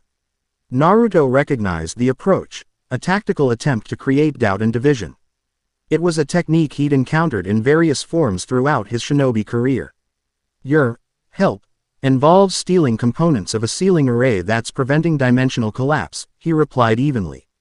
Not the most convincing offer I've received. Cynthia and Garchomp descended to join Naruto and his clones, creating a unified front against the intruders. Kato Shimura, she identified the leader. The Pokémon League has outstanding warrants for your activities in Sinnoh, Unova, and Kalos. Champion Cynthia, Shimura acknowledged with a slight bow that managed to convey condescension rather than respect. Always a step behind the true advance of knowledge. We're not stealing, we're liberating technology that rightfully belongs to humanity's future, not its superstitious past. While he spoke, Naruto noticed subtle movements from the other Eclipse members, hands shifting toward Pokeballs or equipment controls. His clones tensed, ready to intercept any sudden moves. The Dragon Sage seals aren't technology to be repurposed, Naruto stated firmly. They're maintaining the stability of both our worlds. Tampering with them risks catastrophic consequences. Shimura's expression registered surprise. Both worlds. So you've already discovered the dimensional aspects. Impressive. His eyes narrowed with renewed interest. You're not from this world originally, are you? That would explain the unusual energy signature we detected. The conversation was a delaying tactic, Naruto realized. While Shimura engaged them, one of his team was quietly adjusting the equipment still connected to the crystal orb. Energy readings on their devices were climbing steadily. Enough talk, Naruto decided. Disengage your equipment and step away from the altar. Final warning. Shimura sighed with theatrical disappointment. Always the same with those granted power. Immediate resort to threats rather than collaboration. He gestured subtly to his team. Plan Omega. Everything happened at once. The Eclipse members released Pokémon, a coordinated team of Bronzong, Claydol, and other psychic types. Simultaneously, the extraction device connected to the crystal orb pulsed with maximum power, causing the entire chamber to shudder violently. Naruto's clones moved immediately to intercept, engaging the released Pokémon with taijutsu techniques calibrated to disable rather than injure. Garchomp launched forward with blinding speed, targeting the extraction equipment with precision strikes that severed power cables and control systems. Cynthia demonstrated why she held the champion title, issuing commands with calm authority even as the chamber trembled around them. Garchomp, Dragon Claw the central console, then Earthquake to destabilize their footing. The powerful dragon executed the combination flawlessly, destroying the extraction technology before slamming its claws into the stone floor. The resulting tremor knocked most of the Eclipse members off balance, giving Naruto's clones the opening they needed to disarm and restrain them. Shimura alone remained composed, somehow maintaining his footing through the artificial earthquake. From within his uniform, he produced a small device with a single red button. Unfortunate that we must resort to contingencies, he remarked calmly, but your interference leaves no alternative. He pressed the button before anyone could reach him. Rather than the detonation Naruto expected, the device emitted a pulse of energy that interacted with the crystal orb, not extracting it, but triggering its internal mechanisms. The orb's glow intensified exponentially, bathing the chamber in blinding light. The air itself seemed to fold around it, creating a localized distortion similar to the dimensional tear they'd encountered earlier. But far more controlled. A portable gateway, Shimura explained with evident satisfaction. Crude compared to the original Dragon Sage technology, but effective for emergency extraction. The distortion expanded, enveloping Shimura and the crystal orb. His team members called out in alarm, clearly not included in this escape plan. Naruto moved with the enhanced speed of Dragon Sage mode, which he'd activated the moment the situation deteriorated. He reached the expanding gateway just as Shimura and the orb began to phase through dimensions. You don't understand what you're tampering with, Naruto shouted, grasping for the disappearing figure. Shimura's face betrayed surprise at Naruto's speed, but his expression quickly reset to calculated calm. On the contrary, Dragon Sage, we understand precisely what the ancients feared, the potential of humanity when not artificially constrained by arbitrary boundaries. His form grew increasingly transparent as the gateway pulled him between dimensions. We will meet again. The Eclipse organization welcomes dialogue when you've outgrown your indoctrination. With those words, he vanished completely, taking the crystal orb with him. The gateway collapsed upon itself, leaving no trace of either Shimura or the artifact. The chamber's trembling intensified without the orb to stabilize the energy flows. Ancient dust rained from the ceiling, and cracks appeared in the supporting columns. The entire complex is destabilizing, Cynthia called out, already recalling Garchomp to its Pokeball. We need to evacuate immediately. Naruto's clones had secured the remaining Eclipse members, who showed no resistance now that their leader had abandoned them. Get them to the surface, he instructed his duplicates. I need to stabilize the energy feedback before this whole place collapses. There's no time, Cynthia objected, concern evident beneath her composed exterior. The structural integrity is already compromised. Then make time, Naruto replied with quiet confidence. Get everyone to safety. I'll join you shortly. Something in his expression, the absolute certainty born of facing apocalyptic threats and emerging victorious, convinced her. Cynthia nodded sharply, then began coordinating the evacuation with his clones. As they departed with the captive Eclipse members, Naruto AP approached the altar where the crystal orb had been housed. The empty receptacle pulsed erratically, energy patterns destabilizing without their focal point. Gibble remained at his side, refusing to evacuate despite the danger. What will you do, dragon friend? The heart stone is gone. Improvise, Naruto answered, summoning the full depth of his dragon sage power. The orb was a stabilizer and power source, but the seal matrix itself remains in the altar. He placed his spiral-marked palm against the receptacle, feeling the chaotic energy patterns respond to his touch. Drawing on both his shinobi training and newfound dragon sage knowledge, Naruto began channeling his own chakra into the system, not to replace the orb, but to temporarily stabilize the feedback loop. Axis Mundi, Spiralis Aeternum.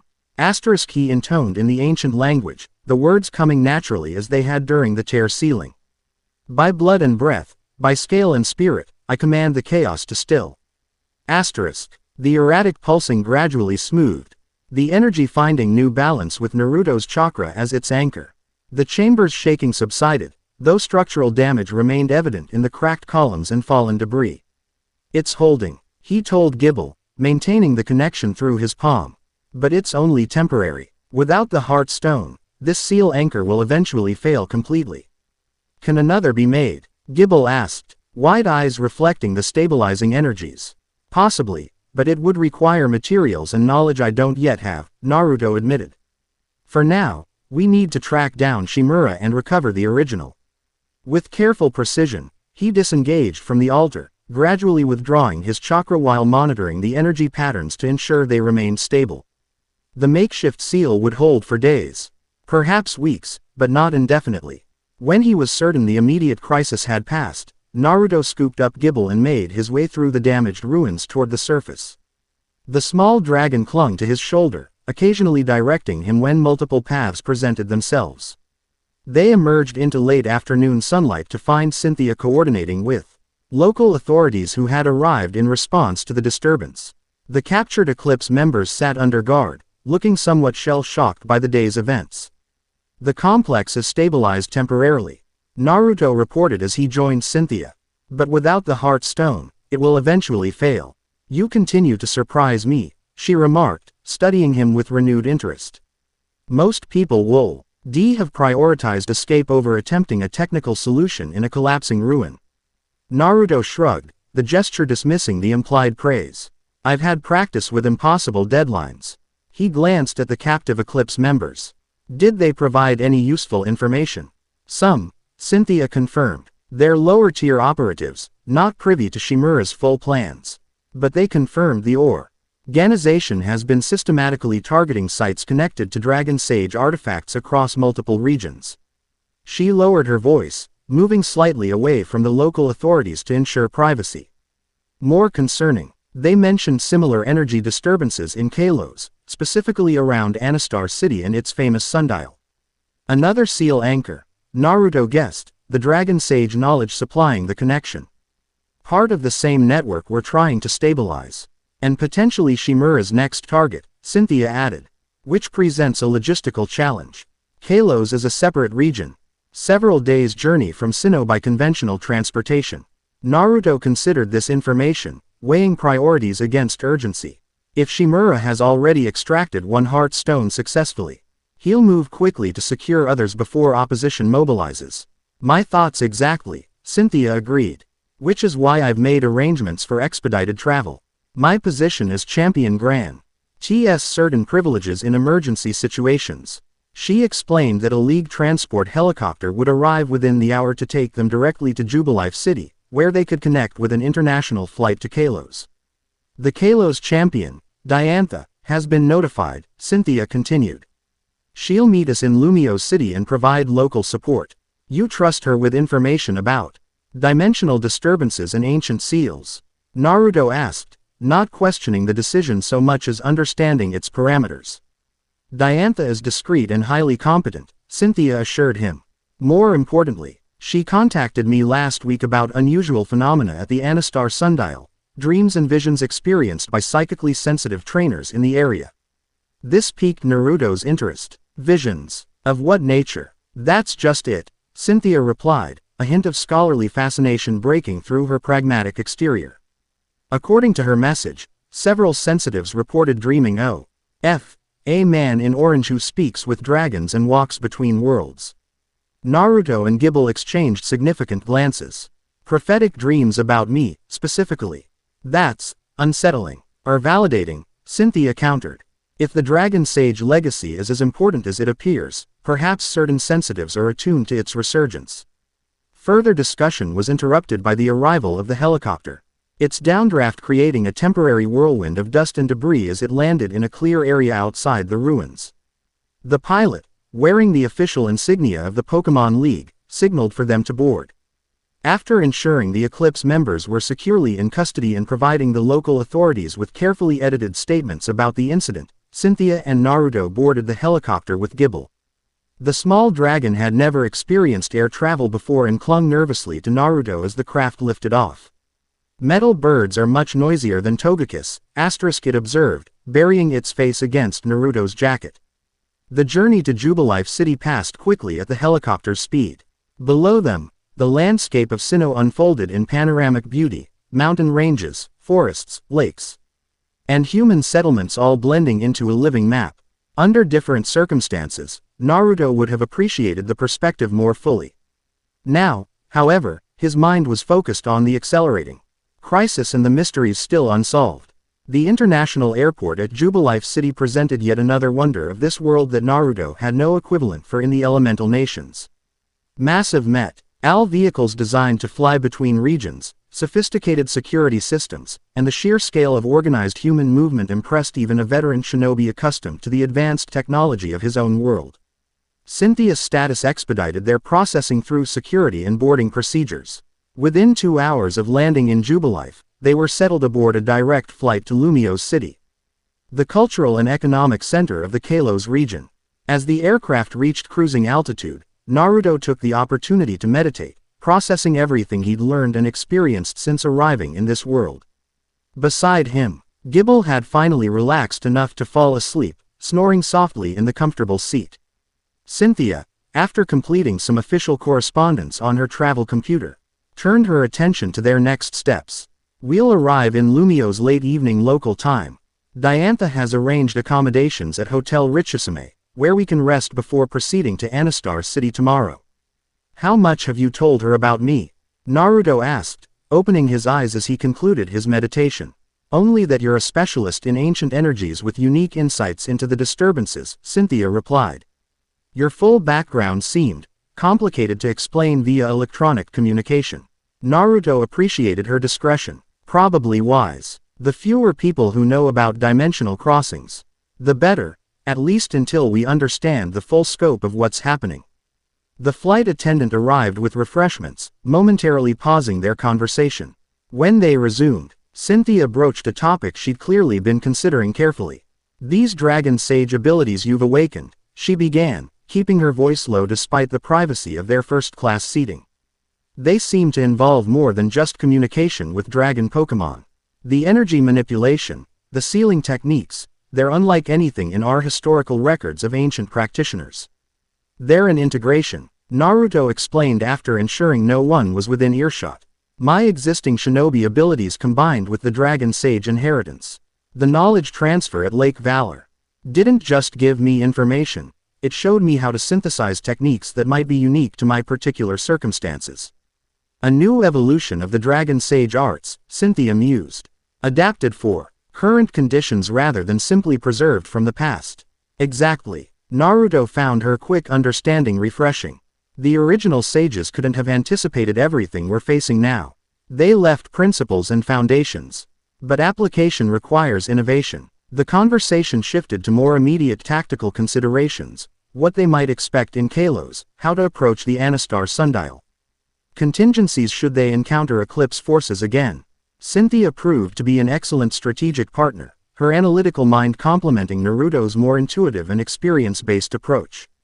As their flight crossed the ocean separating Sinnoh from Kalos, night fell across the world below.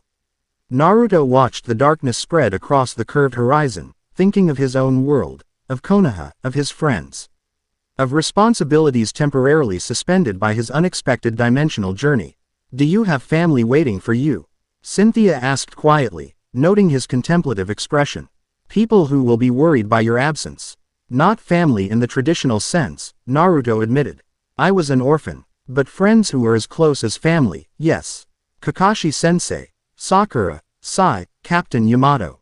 He smiled slightly at memories of Team 7.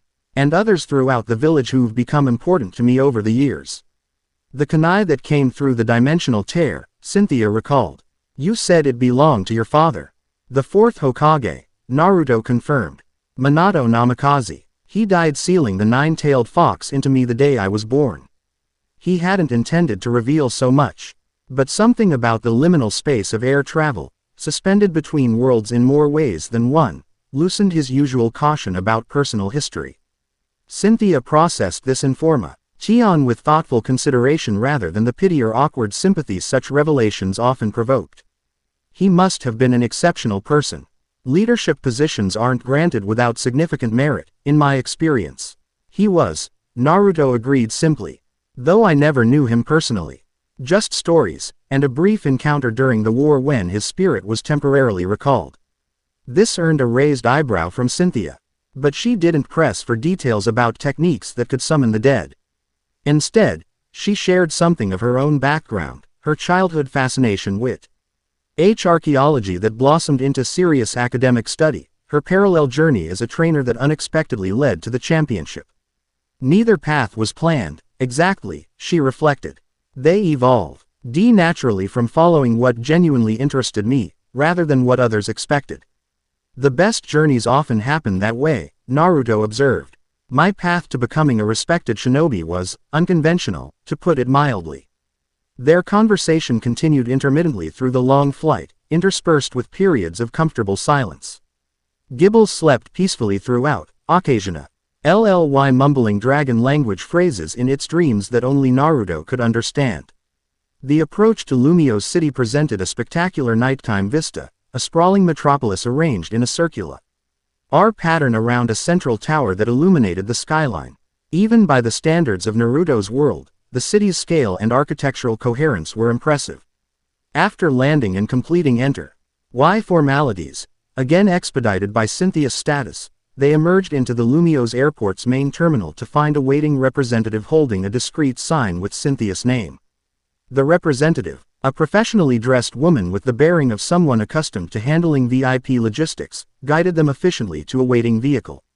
"Madam Champion Diantha sends her regrets that she couldn't greet you personally," she explained as they settled into the luxury car.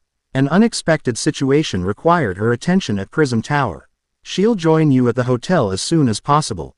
The drive-through nighttime Lumios revealed a city of elegant boulevards, cafe-lined plazas, and harmonious blending of historic and modern architecture.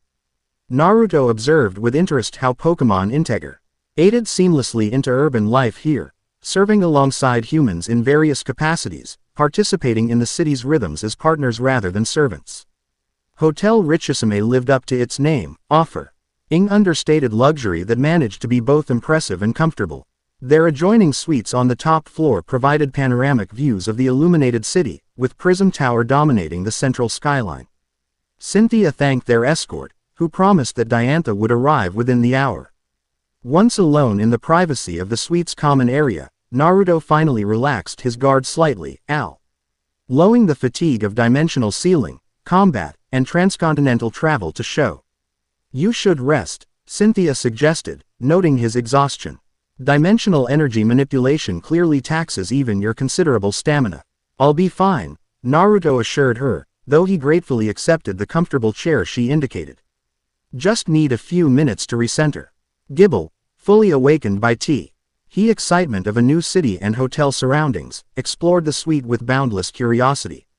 "Everything smells different here," it reported enthusiastically. "Sweeter air, different stone."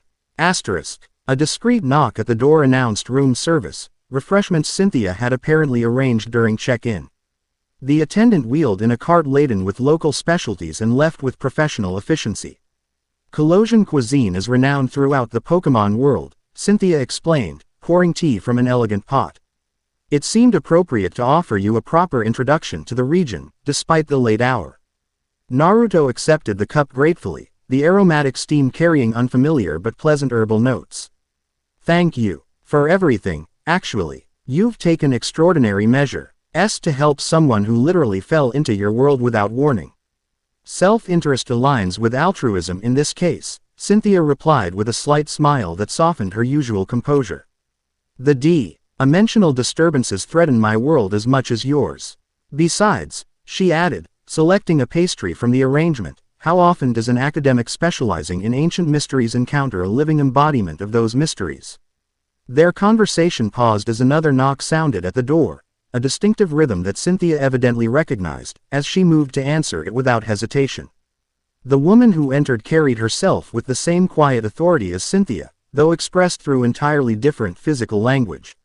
Where Cynthia projected analytical composure, this Nooch Omer radiated artistic precision, every movement graceful and considered, from the tilt of her head to the placement of her feet.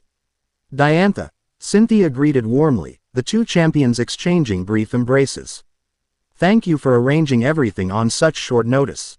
When the Sinnoh champion requests emergency assistance, one doesn't hesitate, Diantha replied, her accent adding musical quality to her words. Her gaze shifted to Naruto, assessment clear in her expressive eyes.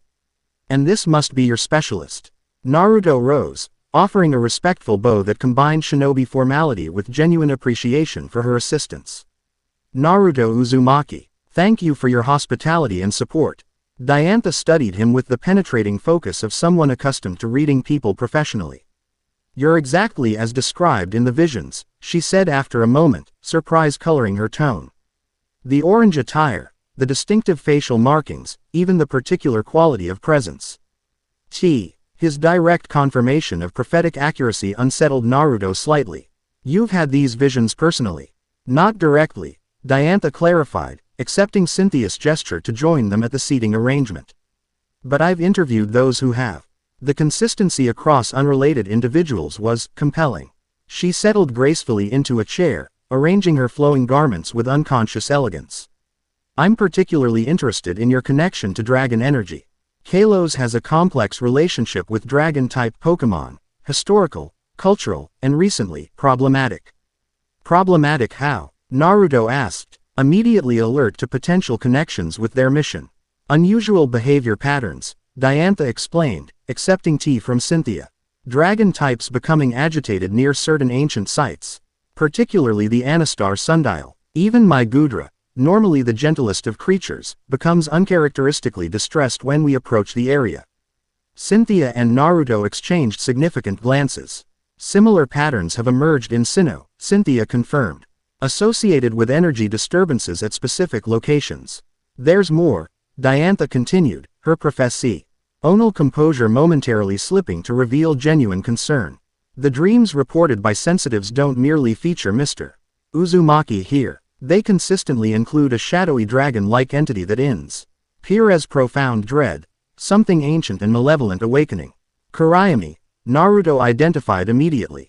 The shadow dragon sealed between dimensions by the original dragon sages. Diantha's eyes widened slightly. You know of this entity. It's why I'm here, Naruto replied, deciding that partial disclosure was necessary for effective collaboration. The boundaries between dimensions are weakening. If they fail completely, Kurayami will be released. Dimensions, Diantha repeated carefully, glancing at Cynthia.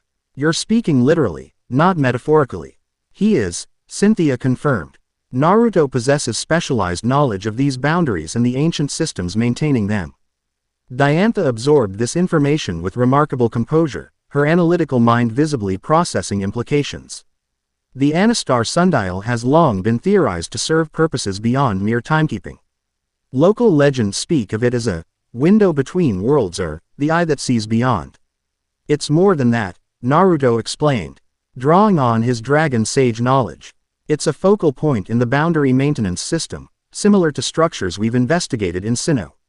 He outlined. Their discoveries at Lake Valor and the Solacean ruins, including the Eclipse organization's theft of the Heart Stone. Diantha listened with increasing concern, occasionally asking incisive questions that demonstrated both intelligence and familiarity with unusual phenomena. "This Shimura," she said when he'd finished, "his methods align with reports we've received about suspicious activity around Anastar. Researchers with unverifiable credentials requesting access to the sundial's restricted areas. Then we may not have much time," Cynthia concluded. "If Eclipse has already identified the sundial as their next target, they could move at any moment. My Gardevoir detected unusual psychic disturbances there just this morning," Diantha confirmed, rising decisively. "Which is why I suggest we depart for Anastar immediately, rather than waiting until tomorrow." "Tonight?" Cynthia questioned, though her tone suggested she was already calculating logistics rather than opposing the idea. "I have a private transport waiting," Diantha explained. "Anastar is a few hours by air. We can rest en route and arrive before dawn, potentially ahead of Eclipse's operation." Naruto had already risen, fatigue forgotten in the face of urgent action. "Agreed. If they secure another Heart Stone, the dimensional stability will deteriorate further." Gibble, sensing the shift in energy, scrambled up to Naruto's shoulder. "More flying in metal birds?" it asked with mixed excitement and trepidation. "I'm afraid so, little one," Naruto replied in dragon language. "But this time to stop bad humans from taking what isn't theirs."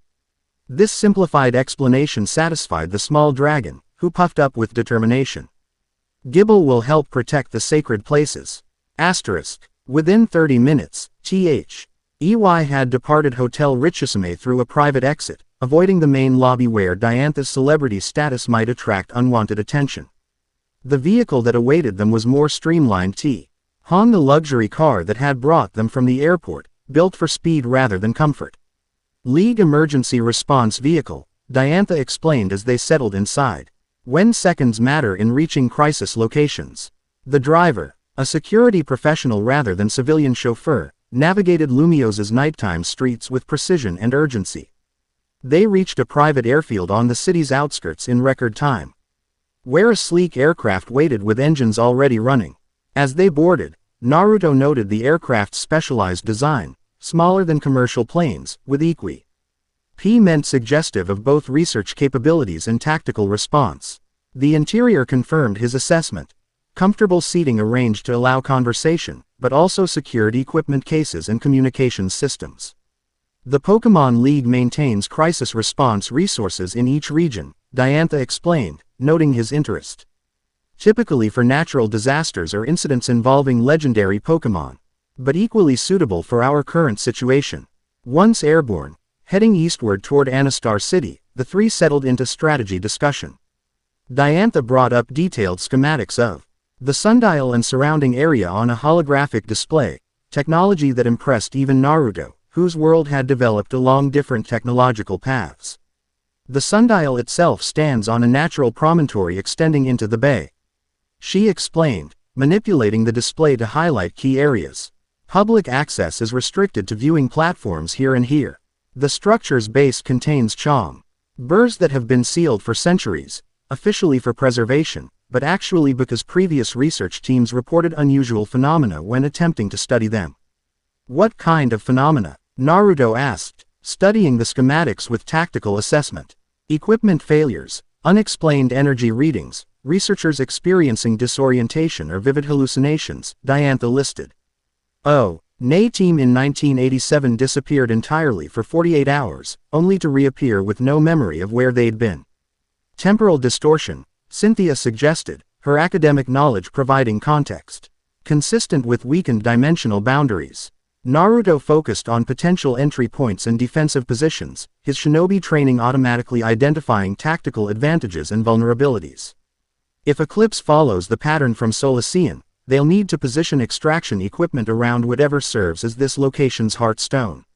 Most likely within the sealed chamber at the sundial's base," Diantha agreed, highlighting the area in question. "Which gives us the advantage of restricted access points. They'll have limited routes for both entry and escape." Their planning continued as the aircraft crossed the nighttime landscape of Kalos. Naruto, despite his attempts to remain fully alert, found himself drifting into meditative rest as they discussed watch rotations and communication protocols. The combined exertion of dimensional sealing, combat, and sustained travel had depleted even his extraordinary stamina. Cynthia noticed his fatigue. "Rest while you can," she advised practically. "If Eclipse is already in position, we'll need your unique abilities at full capacity."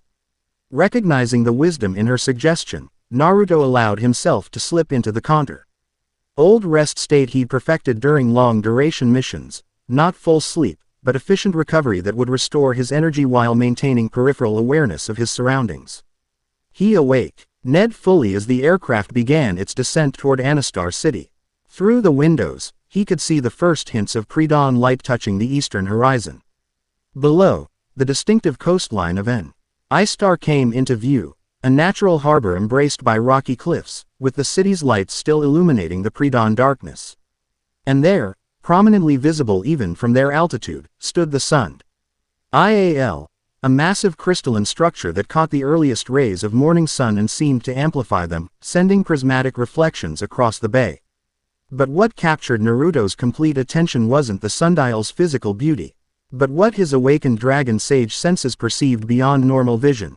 A colossal energy signature radiating from the structure, pulsing with the same pattern as he'd observed at Lake Valor and Solacean ruins. More concerning, distortion patterns in the energy field suggested active interference. Someone was already tampering with the site. "We may be too late," he said urgently as they made their final approach. "I can sense energy manipulation already in progress at the sundial." Diantha immediately activated the aircraft's communication system. "Control, this is Champion Diantha. Implement Protocol Omega at Anastar Sundial immediately. Unauthorized access in progress, potential legendary class threat." "Acknowledged, Champion," came the immediate response. "Anastar Gym Leader Olympia is closest to the location. She's being notified now. Security containment in 3 minutes." The aircraft touched down at Anastar's small airfield with practiced precision. A vehicle already waited on the tarmac, engine running, doors open in anticipation of their arrival. As they disembarked and rushed to the waiting transport, Naruto sensed the energy patterns at the sundial intensifying. Whatever Eclipse had planned, it was accelerating rapidly. "We need to hurry," he stated simply as they entered the vehicle. "The dimensional stability is deteriorating by the second." The driver, clearly briefed on the emergency nature of their arrival, navigated Anastar's empty pre-dawn streets at maximum safe speed. As they approached the coastal promontory where the sundial stood, Naruto could see emergency lights already establishing a perimeter around the site. A woman with distinctive purple hair and an outfit suggestive of celestial observation waited at the security checkpoint. Her calm expression belied the urgency in her eyes as their vehicle approached. "Olympia," Diantha identified as they exited the vehicle. "Anastar's gym leader and a powerful psychic. Champions," Olympia greeted with formal brevity. "The disturbance grows stronger by the moment. My Pokémon detected it an hour ago, energy patterns unlike anything in our records." "How many intruders?" Cynthia asked, already releasing Garchomp from its Pokeball. "At least 6 human signatures within the restricted area," Olympia reported. "And something else, an energy presence that reads neither human nor Pokémon." Quote, Naruto's concern deepened. "We need to get to the sundial's base immediately." Olympia nodded, leading them past the security perimeter toward a service pat that descended the promontory's side to sea level. As they rounded the rocky outcropping that supported the massive crystal structure, Naruto's dragon sage senses detected what conventional security had missed: a submersible craft partially hidden in the shadows of the sundial's base. "They came by sea," he noted, pointing out the vessel to his companions. Bypassing land-based security entirely. The sealed entrance to the sundial's lower chambers had been breached, not broken through, but opened with what appeared to be authorized access codes. The implications were troubling. Eclipse had infiltrated or coerced someone with legitimate clearance. "Stay behind me," Naruto instructed, entering Dragon Sage mode in preparation for whatever awaited them. The transformation drew surprised looks from Olympia, but neither Diantha nor Cynthia showed shock, having witnessed his abilities previously. They proceeded cautiously into the ancient chambers, following a corridor that spiraled down ward into the promontory's rocky foundation. The walls were inscribed with familiar spiral patterns and Draconic script, confirming this site's connection to the Dragon Sage network. As they descended deeper, the energy disturbance grew more pronounced.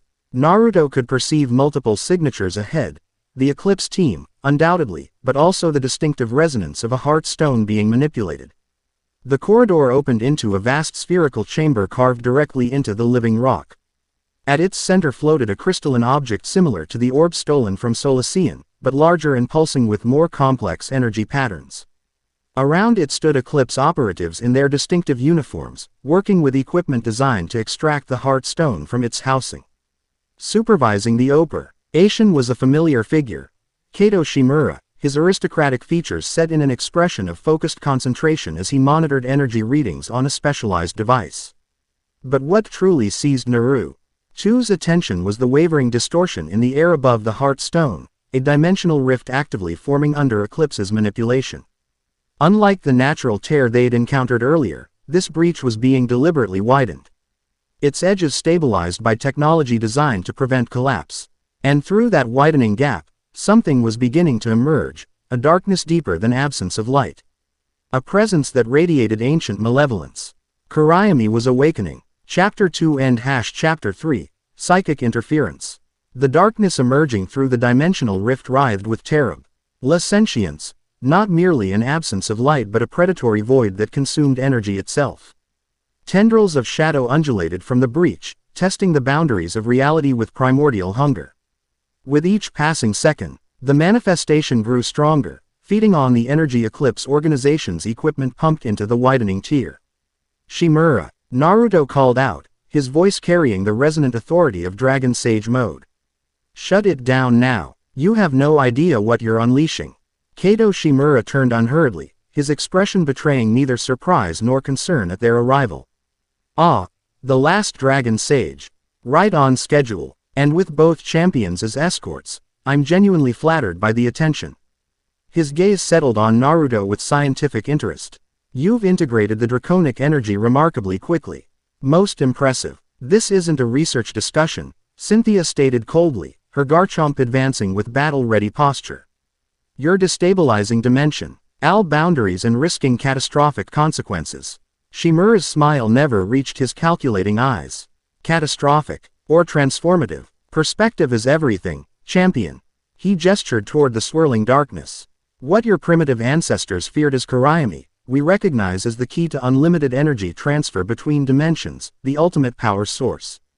It's consuming energy, not providing it, Naruto countered. Already assessing tactical options. 6 Eclipse operatives, advanced technology, unstable dimensional physics, and an emerging threat of unknown capabilities, challenging parameters even by his standards. Initial manifestation requires input, certainly, Shimura acknowledged with the patience of an instructor correcting a promising student. But once stabilized, the entity can generate exponentially more than it consumes. Think of it as an investment. The darkness pulsed, as though responding to Shimura's words. A sound like distant thunder rolled through the chamber. Though Naruto recognized it wasn't truly audible, more a psychic impression of vast power stirring. Diantha stepped forward, her composed demeanor sharpened by championship authority. As Kalo's champion, I order you to cease operations immediately. This site is under protected status by international treaty. Shimura sighed theatrically. Champions, always so concerned with regulations and boundaries. That's precisely the mindset that has constrained humanity's potential. He adjusted a control on his device, causing the rift to stabilize further. We stand at the threshold of revolutionary discovery. And you cling to outdated restrictions. Enough talk, Olympia interjected, her psychic sensitivity clearly detecting the escalating danger. She released 2 Meowstic, 1 male, 1 female, their eyes glowing with concentrated power. Disable their equipment. The psychic Pokémon moved in perfect synchronization, focusing telekinetic energy toward the Eclipse machinery. But before their attack could connect, a barrier of rippling darkness intercepted it, emanating not from any Eclipse technology but from the rift itself. Fascinating, isn't it? Shimura observed casually. It's already protecting the conditions of its emergence. Selective intelligence, even at this early stage. Naruto recognized the rapidly deteriorating situation required immediate action rather than continued dialogue. He formed the familiar cross-shaped seal. Shadow Clone Jutsu. 20 perfect duplicates materialized throughout the chamber, surrounding the Eclipse team and their equipment.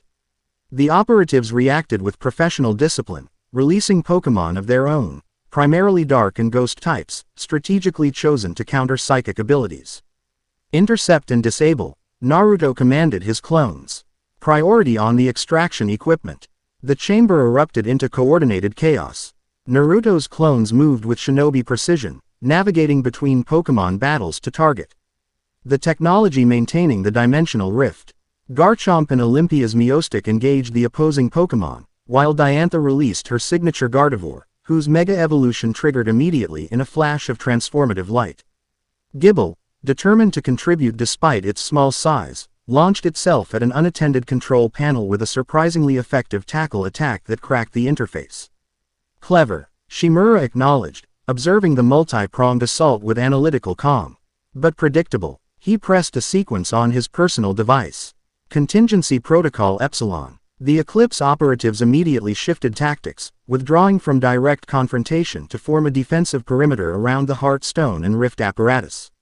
From specialized containers, they released mechanical devices that skittered across the chamber floor, attaching themselves to strategic points on the chamber's walls. Proximity charges, Cynthia identified instantly. They're threatening to collapse the entire structure.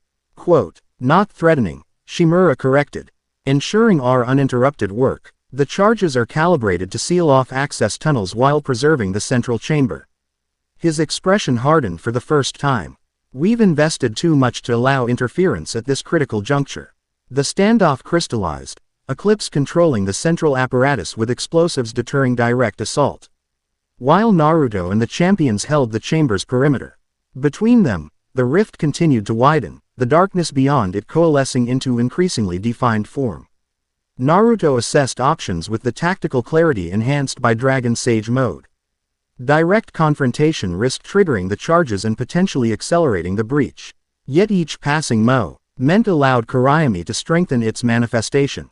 A third option presented itself as his enhanced perception detected subtle energy flows connecting the Heartstone to the sundial above. The moss sieve crystal structure wasn't merely decorative, it was an amplifier and stabilizer for the dimensional boundary system. Champions, he said quietly, not taking his eyes off Shimura. The sundial itself is part of the sealing array. If I can connect to it directly, I might be able to override their controls and force the rift closed. The main crystal is 60 meters above us, Diantha replied, immediately grasping his intent. And heavily monitored. I don't need physical contact, Naruto explained. Just proximity and line of sight.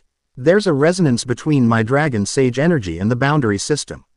Cynthia made the tactical decision without hesitation. We'll create a diversion. Garchomp, Dragon Rush on my mark. Aimed above their position, not directly at the equipment. Understanding rippled through their impromptu alliance. Olympia's Meowstic repositioned subtly, preparing coordinated psychic attacks to contain debris rather than strike enemies. Diantha's Mega Gardevoir moved to the chamber's edge, where the exit tunnel began. 3, Cynthia counted quietly. 2, 1, now. Garchomp launched upward with explosive force, its Dragon Rush generating a Control A.D shockwave that struck the chamber ceiling directly above the Eclipse team. Precisely calibrated to crack rather than collapse, the attack sent a shower of stone fragments downward, forcing Eclipse operatives to shield themselves and their equipment. Simultaneously, Diantha's Gardevoir unleashed Moonblast toward the shadowy manifestation, temporarily disrupting its cohesion. The combined assault created seconds of confusion, exactly what Naruto needed. He moved with the enhanced speed of Dragon Sage mode, weaving between combatants and leaping toward a narrow fissure in the chamber wall that his sensory abilities had detected. The crack, barely visible to normal sight, extended upward toward the surface. As Eclipse recovered from the diversion, Shimura spotted Naruto's movement. Stop him, he ordered sharply, abandoning his composed demeanor. He's trying to access the sundial. Several Eclipse Pokémon broke from their defensive positions, pursuing Naruto into the narrow passage. A shadow ball from a Gengar struck the wall near his head, sending stone shards flying. Behind him, he heard Cynthia and Diantha coordinating to hold Eclipse forces back, giving him the time he needed. The fissure widened as it ascended, eventually opening into a natural chimney that extended toward the surface. Naruto channeled chakra to his limbs, running vertically up the nearly sheer rock face. Below, pursuit continued, both human Eclipse operatives and their Pokémon navigating the difficult terrain with determination. Daylight appeared above as Naruto neared the surface, the rising sun's ending its first direct rays into the vertical shaft. The light struck something reflective, a crystal formation embedded in the chimney wall that resonated with the same energy signature as the heart stone below. Naruto paused at this discovery, recognizing a node in the boundary system. He placed his spiral-marked palm against the crystal, establishing connection with the larger network. Energy flowed through the contact, carrying information in non-verbal forms: status of the boundary system, degree of degradation, and most critically, the extent of Kurayami's current manifestation. The news wasn't good. Eclipse's tampering had accelerated the awakening process significantly. What should have taken weeks or months of natural boundary erosion was occurring in minutes through artificial stimulation. Worse, the partial manifestation was already developing countermeasures against conventional sealing techniques. Continuing upward with renewed urgency, Naruto emerged onto a maintenance platform built into the sundial's massive support structure. The morning sun illuminated the colossal crystal above him, a structure easily 30 meters tall, its faceted surface refracting light in patterns too precise to be natural. From this position, Naruto could perceive the sundial's true nature, not merely a timepiece or artistic monument, but a sophisticated amplifier for the boundary maintenance system. The crystal's molecular structure was designed to resonate with specific energy frequencies, strengthening the dimensional barriers through harmonization. Below, Eclipse forces continued their pursuit, now emerging onto the platform themselves. But Naruto had reached his objective. Placing both hands against the sundial's base, he channeled Dragon Sage energy directly into the crystal structure. Spiralis Nexum, Draconis Sigillum, asterisk key intoned in the ancient language, initiating the connection protocol. By right of lineage, by blood and breath, I command the boundary to hold. Asterisk. The sundial responded instantly, its crystal structure illuminating from within as though suddenly filled with blue-white fire. The energy pattern rippled upward through the massive formation, building intensity as it reached the apex. There, it coalesced into a focused beam that shot downward, not through the crystal itself but through dimensional space, directly targeting the rift in the chamber below. Naruto felt the counter-sealing begin through his connection to the system. The boundary started to reassert itself, forcing the rift to contract despite Eclipse's technology maintaining it. Through the energy connection, he sensed Kurayami's resistance, the entity's rage at being forced back into containment radiating through the dimensional barrier like psychic heat. An Eclipse operative finally reached Naruto's position, accompanied by a Weavile whose claws gleamed with ice-type energy. Step away from the sundial. The operative commanded, his Weavile preparing ice shard. Naruto couldn't break the connection without losing control of the sealing process. Maintaining focus on the boundary repair, he created a single shadow clone with his free hand, delegating physical defense to his duplicate while his primary consciousness remained engaged with the sundial. The clone intercepted the Weavile's attack with a precisely timed substitution jutsu, replacing itself with a section of railing that took the ice shard instead. The follow-up Rasengan wasn't aimed to injure but to disable, striking the platform beneath the operative and Weavile, sending them sliding backward without causing serious harm. More Eclipse personnel arrived, creating an increasingly problematic tactical situation. Naruto couldn't maintain both the sealing and effective defense indefinitely, even with shadow clones. He needed to complete the boundary repair before being overwhelmed. Channeling deeper into Dragon Sage mode, Naruto accessed reserves of energy he'd only recently discovered through his awakened heritage. The spiral marking on his palm flared with brilliant light as he pushed power through the sundial's crystal matrix, accelerating the sealing process. In the chamber below, Cynthia, Diantha, and Olympia continued to engage the main Eclipse force, preventing them from interfering with the extraction equipment directly but also unable to disable it themselves due to the explosive fail-safes. Through his energy connection, Naruto sensed their tactical stalemate, a precarious balance that couldn't hold much longer.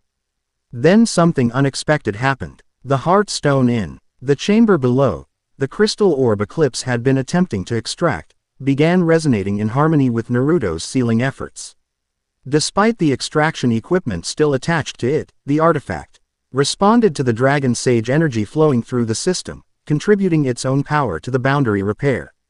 Shimura noticed immediately, his monitoring equipment registering the power surge.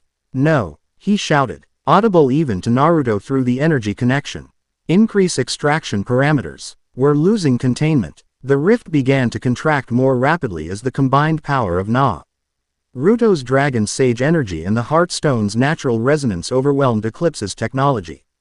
The shadowy manifestation of Kirayami writhed in protest, its partially formed appendages grasping the physical world as it was inexorably drawn back into the dimensional void. With final desperation, the entity lashed out, not physically, but psychically. A wave of malevolent energy exploded outward from the collapsing rift, carrying impressions of ancient hatred and promises of inevitable return. The psychic backlash struck everyone in the complex with stunning force. Naruto, directly connected to the boundary system, took the brunt of the attack. Visions flooded his consciousness, glimpses of Kirayami's true form, memories of past devastation, and most disturbingly, knowledge of his own bloodline's connection to the entity. Not merely adversaries but reflections, light and shadow, creation and destruction, bound by complementary purposes in the cosmic balance. Through sheer willpower, Naruto maintained the sealing connection despite the psychic assault. The rift continued contracting until, with a sound like reality itself sighing in relief, it sealed completely. The shadow manifestation vanished, banished back to its prison between dimensions. In the sudden silence that followed, Naruto became aware of alarms blaring throughout the sundial complex. Emergency systems had activated in response to the energy fluctuations, and security forces would soon converge on their location. Shimura recognized the tactical shift immediately. Extraction protocol. He ordered his team, secure primary objectives and evacuate. The Eclipse operatives moved with practiced efficiency, abandoning secondary equipment to focus on a single priority, the Heartstone.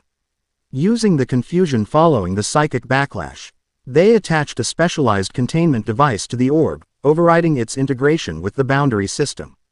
Cynthia, recovering quickly from the psychic assault, recognized their intent. "They're still taking the Heartstone." Garchomp, Dragon Claw, her powerful dragon partner launched toward the extraction team, but Eclipse had prepared contingencies. A specialized barrier device activated, creating a dome of energy that temporarily repelled the attack, not defeating Garchomp, but buying precious seconds. Those seconds proved sufficient. With a flash of technological brilliance, Eclipse activated a teleportation device unlike anything in standard Pokémon world technology. The Heartstone, Shimura, and his core team vanished in a ripple of displaced air. "No!" Naruto shouted, breaking his connection with the sundial to leap down through the shaft toward the main chamber. He arrived to find only junior Eclipse operatives remaining, looking bewildered at being left behind during the extraction. Diantha was already securing these abandoned team members, her Gardevoir ensuring compliance through psychic intimidation rather than force. Olympia's Meowstic maintained containment of the explosive devices, carefully disarming them through telekinetic manipulation. Shimura escaped with the Heartstone, Cynthia reported grimly as Naruto joined them. "Some kind of advanced teleportation technology." "Not technology I'm familiar with," Diantha added, her expression troubled. "Nothing registered with the Pokémon League or international research authorities." Naruto knelt beside the empty housing where the Heartstone had rested, sensing residual energy patterns. "It's hybrid technology," he determined, recognizing signatures from both worlds. "Combining principles from my world's space-time ninjutsu with this world's teleportation capabilities." "That shouldn't be possible," Olympia stated, joining their assessment. "The knowledge transfer alone would require years of collaborative research. Unless the dimensional weakening has been occurring longer than we realized," Naruto suggested.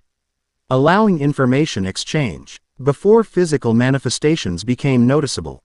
Security alarms continued blaring as regional authorities established perimeters around the sundial.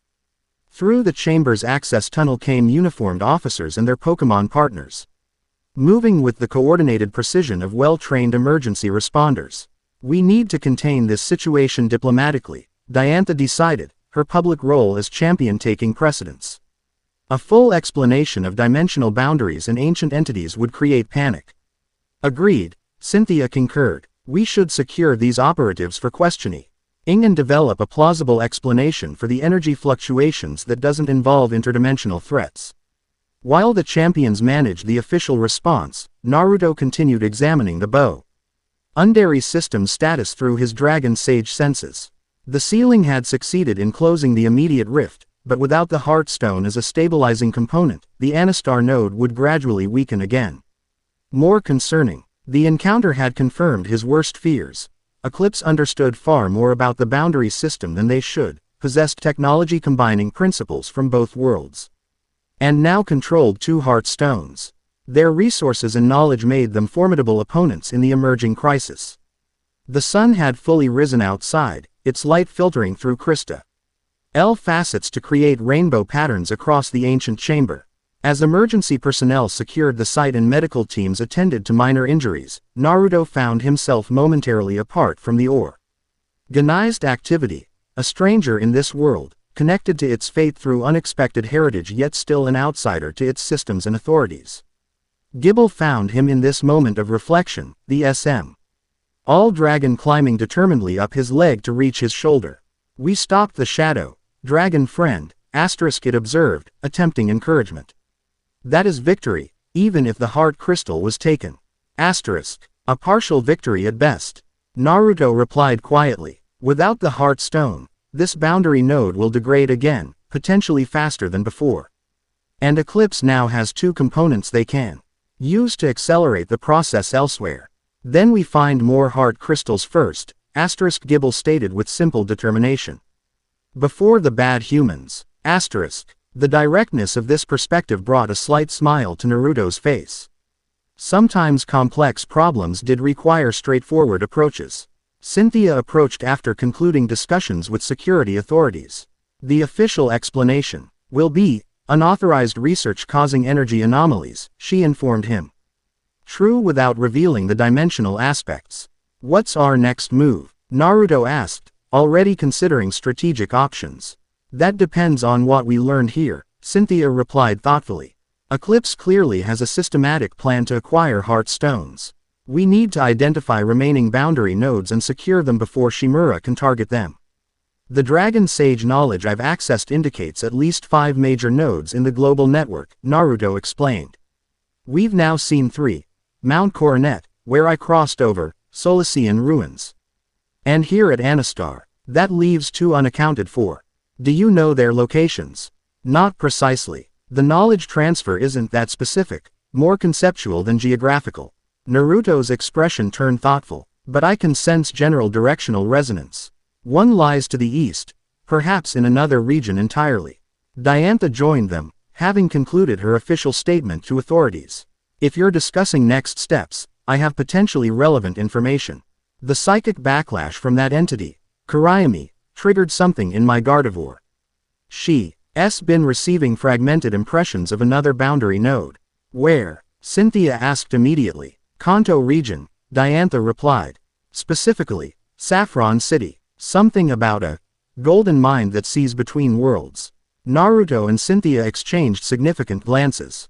Sabrina, Cynthia identified. Saffron's gym leader and possibly the strongest human psychic in any region. If the bone dairy node there is connected to psychic energy rather than dragon energy, Naruto reasoned, she might have been influenced by the dimensional thinning without recognizing its source. Their strategy. Discussion was interrupted by the arrival of a junior security officer, looking somewhat intimidated to be addressing 2 champions. Excuse me, Madam Champions, but we've detected an unusual energy signature approaching the sundial. It's not matching any registered Pokémon pattern. Naruto's senses sharpened immediately, scanning for threats.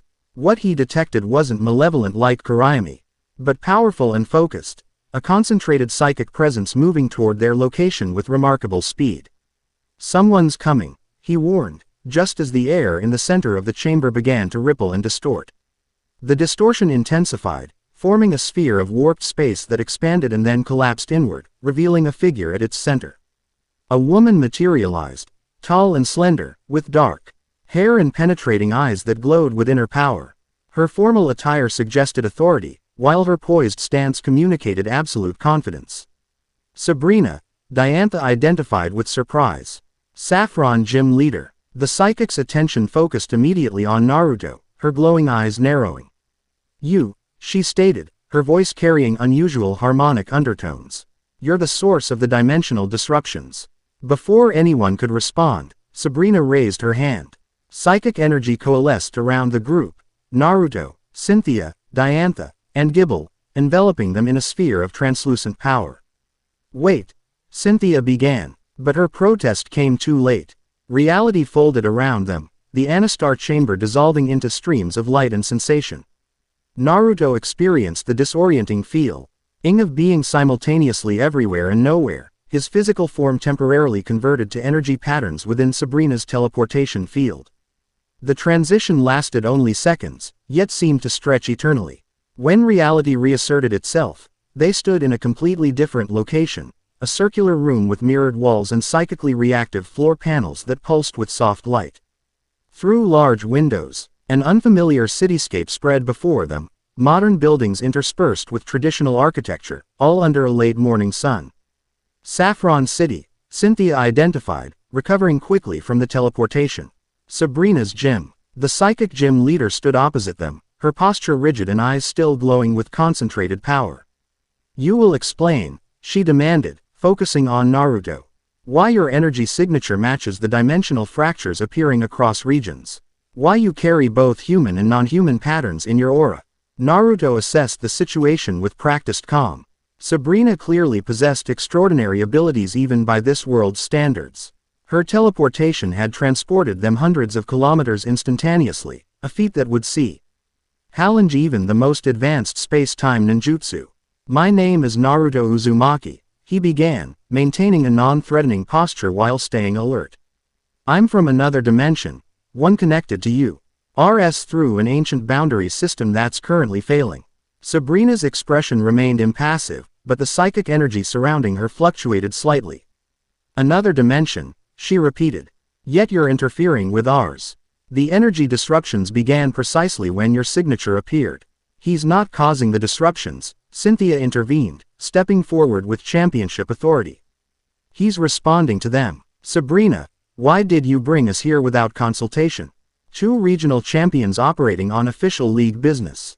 League jurisdiction is irrelevant when reality itself is threatened. Sabrina interrupted, her tone flat. I've been monitoring these disturbances for months. Psychic patterns fracturing, impossible visions manifesting, Pokémon behavior changing in proximity to certain locations. Her gaze returned to Naruto. All escalating dramatically with your arrival. Correlation isn't causation, Diantha noted diplomatically. We've been investigating the same phenomena. Naruto possesses specialized knowledge that's proven invaluable.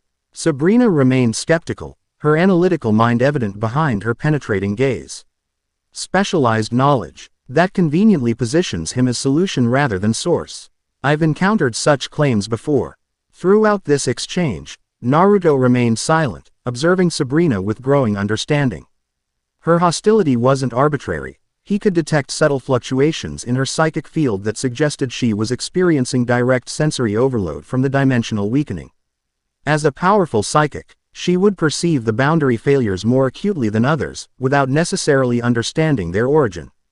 You're seeing through the thinning boundaries, he stated quietly. Glimpses of my world bleeding into yours. Impressions of chakra systems that have no equivalent here. It's overwhelming your psychic senses. Sabrina's composure faltered momentarily, genuine surprise crossing her features before being quickly suppressed. How could you know what I'm experiencing? Because I'm experiencing the reverse, Naruto explained. Sensing this world's energy patterns that have no equivalent in mine. The difference is, I've received knowledge explaining the phenomenon. You've had to interpret it without context. He took a careful step forward, keeping his movements deliberate and unthreatening. I understand why you'd identify me as the source. My chakra signature doesn't belong in this dimension, so it stands out against the background energy patterns you're accustomed to monitoring. Gibble, who had remained uncharacteristically quiet since their teleportation, finally spoke up. She has the seeing beyond eyes, like the ancient ones, asterisk it observed in dragon language. But without the knowing words to understand. Asterisk. Sabrina's attention shifted to Gibble, her eyes widening fractionally. Your Pokémon, it's communicating in a language pattern I can detect but not interpret. The Draconic language, Naruto confirmed. Part of my awakened heritage is the last dragon sage, descendants of humans who maintained the boundaries between our worlds. This information visibly impacted Sabrina, her rigid posture softening slightly as she processed its implications. Dragon Sage, she repeated thoughtfully. That term appears in Saffron's oldest archives, connected to the founding of the Psychic Training Academy. The atmosphere in the chamber had shifted from confrontational to cautiously investigative. Cynthia recognized the opening and advanced the dialogue pragmatically. Perhaps we could continue this discussion with all relevant information shared, she suggested. We've been tracking energy disturbances across multiple regions, including recent TAM. Purring by an organization called Eclipse. Eclipse, Sabrina's expression hardened again. They attempted to access Saffron's underground chambers 3 months ago. My psychics detected their intrusion and repelled them. But not before they extracted data from our historical archives. This new information aligned with their developing understanding of Eclipse's systematic approach. Their are getting boundary nodes, places where the dimensional seals are anchored, Naruto explained. Specifically extracting components called heart stones that stabilize the boundaries. The Golden Mind, Sabrina stated, making a connection. A crystalline artifact in Saffron's deepest chamber, predating the city itself. Legend claims it allows communication with other worlds. Another heart stone, Cynthia confirmed. Part of the boundary maintenance system. Sabrina studied them silently for several moments, her psychic abilities likely assessing truth beyond spoken words. Finally, she made a decision. Her glowing eyes returning to normal as she relaxed her psychic field.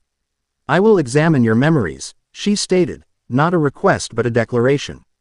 Direct mental contact will verify your claims more efficiently than continued conversation. The directness of this approach struck Naruto as both invasive and pragmatic. In his world, Yamanaka clan techniques served similar purposes, though were generally used in interrogation rather than verification. Is that necessary? Diantha asked with diplomatic caution. As champions, our testimony should carry significant weight. Champions can be deceived or manipulated.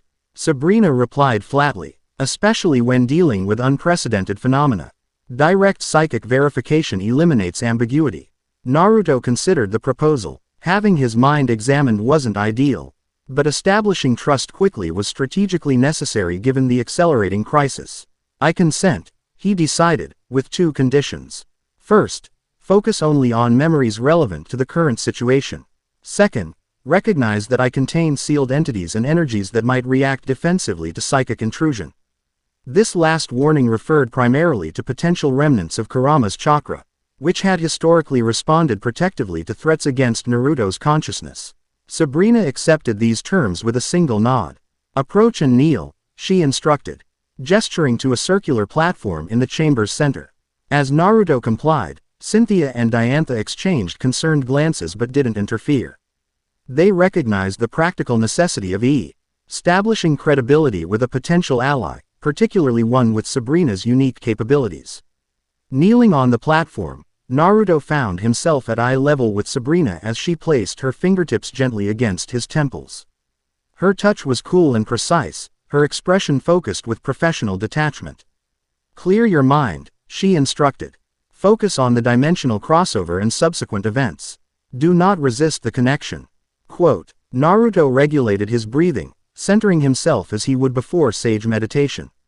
He brought forward memories of discovering the monolith, the transportation to Mount Coronet, meeting Gibble and Cynthia, the awakening at Lake Valor, confrontations with Eclipse, and their current understanding of the boundary crisis.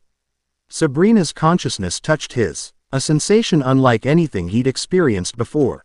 Not invasive like genjutsu or dominating like Kurama's early influences, but analytical and systematic.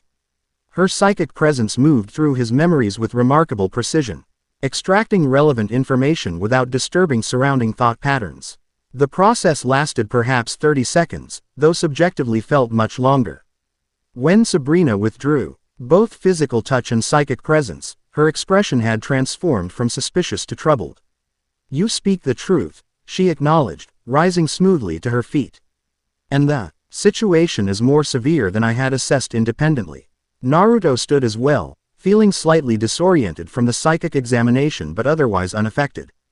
"Then you understand why we're here. The Golden Mind needs protection before Eclipse targets it." "They already have," Sabrina revealed, gesturing for them to follow as she moved toward an ornate door at the chamber's rear. 17 hours ago, my psychics detected unauthorized energy signatures in the restricted tunnels beneath Saffron. By the time we responded, the intruders had withdrawn, but they left devices behind, still active. This news accelerated their timeline considerably. "Monitoring equipment," Cynthia suggested, following Sabrina through the doorway into a descending corridor. "More insidious," Sabrina replied, leading them deeper into the gym's restricted areas. Devices designed to resonate with the Golden Mind's frequency, gradually destabilizing its integration with the surrounding structures. "Preparatory work for extraction," Naruto surmised, understanding the methodical approach. "Weakening its connections to make eventual removal easier." "Precisely." Sabrina's pace increased as they descended multiple levels below the public gym facilities. "We disabled the devices but couldn't completely neutralize their effects. The Golden Mind's energy signature has been fluctuating erratically since the interference." The corridor opened into a larger chamber that clearly predated the modern construction above. Ancient stonework, reminiscent of the ruins in Solacean but with distinctly different patterns. Formed walls inscribed with symbols that combined mathematical precision with artistic flow. Psychic script, Diantha identified with scholarly interest. Similar to ruins found in Unova's abyssal ruins. But more structured. "The oldest written language in our world," Sabrina confirmed. "Predating modern civilization by thousands of years." At the chamber's center stood a circular dais raised slightly above floor level. Unlike the dragon-oriented sites they'd previously encountered, this boundary node's design emphasized geometric precision, concentric circles inscribed WITH symbols that seemed to shift subtly when viewed directly. "The node is active but unstable," Naruto observed, his dragon sage senses detecting the familiar energy patterns of the boundary system. Though expressed through different symbolic architecture. Sabrina approached a control panel that blended ancient stonework with modern monitoring equipment.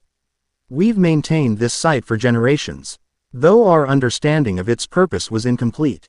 The Saffron Psychic Academy began as guardians of this chamber, only later evolving into a training facility." She activated the system with practiced movements. The chamber's ambient lighting dimmed as concealed mechanisms engaged. The floor around the dais retracted, revealing a deeper level beneath. A spherical chamber whose walls were lined entirely with reflective golden material that seemed to ripple like liquid while maintaining solid form. "The reflection chamber," Sabrina identified, "where the Golden Mind resides." Floating in the chamber's exact center, suspended by no visible means, was an artifact similar in size to the heart stones they'd encountered previously but distinctly different in composition. Where the dragon-oriented stones had been crystalline with internal luminescence, this object appeared metallic, a perfect sphere of gold-hued material inscribed with the same psychic script that adorned the chamber walls. "It's beautiful," Diantha observed quietly. "And extraordinarily powerful," Sabrina added. "Even with our academy's combined psychic abilities, we can only partially interact with its functions. The ancients who created it possessed mental disciplines lost to modern practitioners." Naruto approached the chamber's edge, sensing the boundary energies flowing through the Golden Mind. Architecturally different from the dragon-oriented nodes, the fundamental purpose remained identical, maintaining the separation between dimensions while allowing controlled energy transfer. "It's part of the same network," he confirmed, "but configured differently, designed to monitor thought patterns and consciousness transfer rather than physical crossover. That aligns with our historical understanding," Sabrina noted with slight surprise at his insight. "The oldest academy texts describe the Golden Mind as that which prevents the merging of dreams with reality, and the barrier between thought and manifestation." This specialized function explained why psychics like Sabrina experienced the boundary weakening more acutely than others. As the dimensional walls thinned, thought patterns from one world would increasingly bleed into the other, creating the prophetic dreams and visions that had been reported across regions. Gibble peered cautiously over the edge, its innate Drago N energy reacting differently to this psychic-oriented node. It feels strange, the small Pokémon commented. Not like the dragon stones. More, thinking thoughts instead of being power. Asterisk. Different manifestation. Same underlying system, Naruto explained, both to Gibble and the others. The boundary maintenance required different approaches depending on what needed separation in each location. As they studied the Golden Mind, Naruto noticed subtle distortions in its energy field, evidence of the tampering Sabrina had mentioned. Eclipse's devices, though removed, had successfully disrupted the artifact's harmonization with the boundary system. It's more damage than it appears, he observed with concern. The resonance patterns are degrading. Given enough time, it will destabilize. Completely even without further interference. Can you repair it? Cynthia asked. Like you did at Anastar. Naruto assessed the situation carefully. Possibly, but this node uses different fundamental principles than the dragon-oriented sites. My inherited knowledge doesn't fully cover psychic manifestations of the boundary system. Then we combine approaches, Sabrina decided with characteristic directness. Your Dragon Sage abilities provide the connection to the overall boundary system. My psychic capabilities can interface with this specific node's architecture. The proposal made technical sense, but carried significant risks. Mind linking during energy manipulation is dangerous, Naruto cautioned. If something goes wrong, both consciousnesses could be damaged. The alternative is guaranteed failure. Sabrina countered pragmatically. The Golden Mind will destabilize within days based on current degradation rates. Eclipse will undoubtedly return before then to extract it. Diantha and Cynthia exchanged concerned glances. Is there a middle option? Diantha suggested. Perhaps stabilizing rather than fully repairing, buying time for a more comprehensive solution. Naruto considered this possibility, reviewing the Dragon Sage knowledge he'd acquired. Temporary stabilization might be possible with less risk, creating an energy buffer that slows the degradation without attempting complete reintegration. Acceptable, Sabrina agreed efficiently. Proceed. Her directness might have seemed abrupt to others, but Naruto recognized the pragmatism behind it, a Tr. 8 he'd developed himself through years of crisis management. Extended debate rarely improved outcomes in time-sensitive situations. I'll need to enter Dragon Sage mode, he explained, moving to a position directly above the Golden Mind. And establish connection with the boundary system first, then link with your psychic field. Sabrina nodded once, positioning herself opposite him. My Alaka, Zam will monitor and stabilize the psychic interface, she stated, releasing the powerful Pokémon from its Pokeball. The humanoid psychic type materialized beside her, spoons crossed in a stance of focused concentration. We'll secure the perimeter, Cynthia decided, recognizing that non-psychics would be more hindrance than help in the delicate procedure. In case Eclipse detects the energy manipulation and attempts intervention. As Cynthia and Diantha established defensive positions with their Pokémon, Naruto centered himself and entered Dragon Sage mode.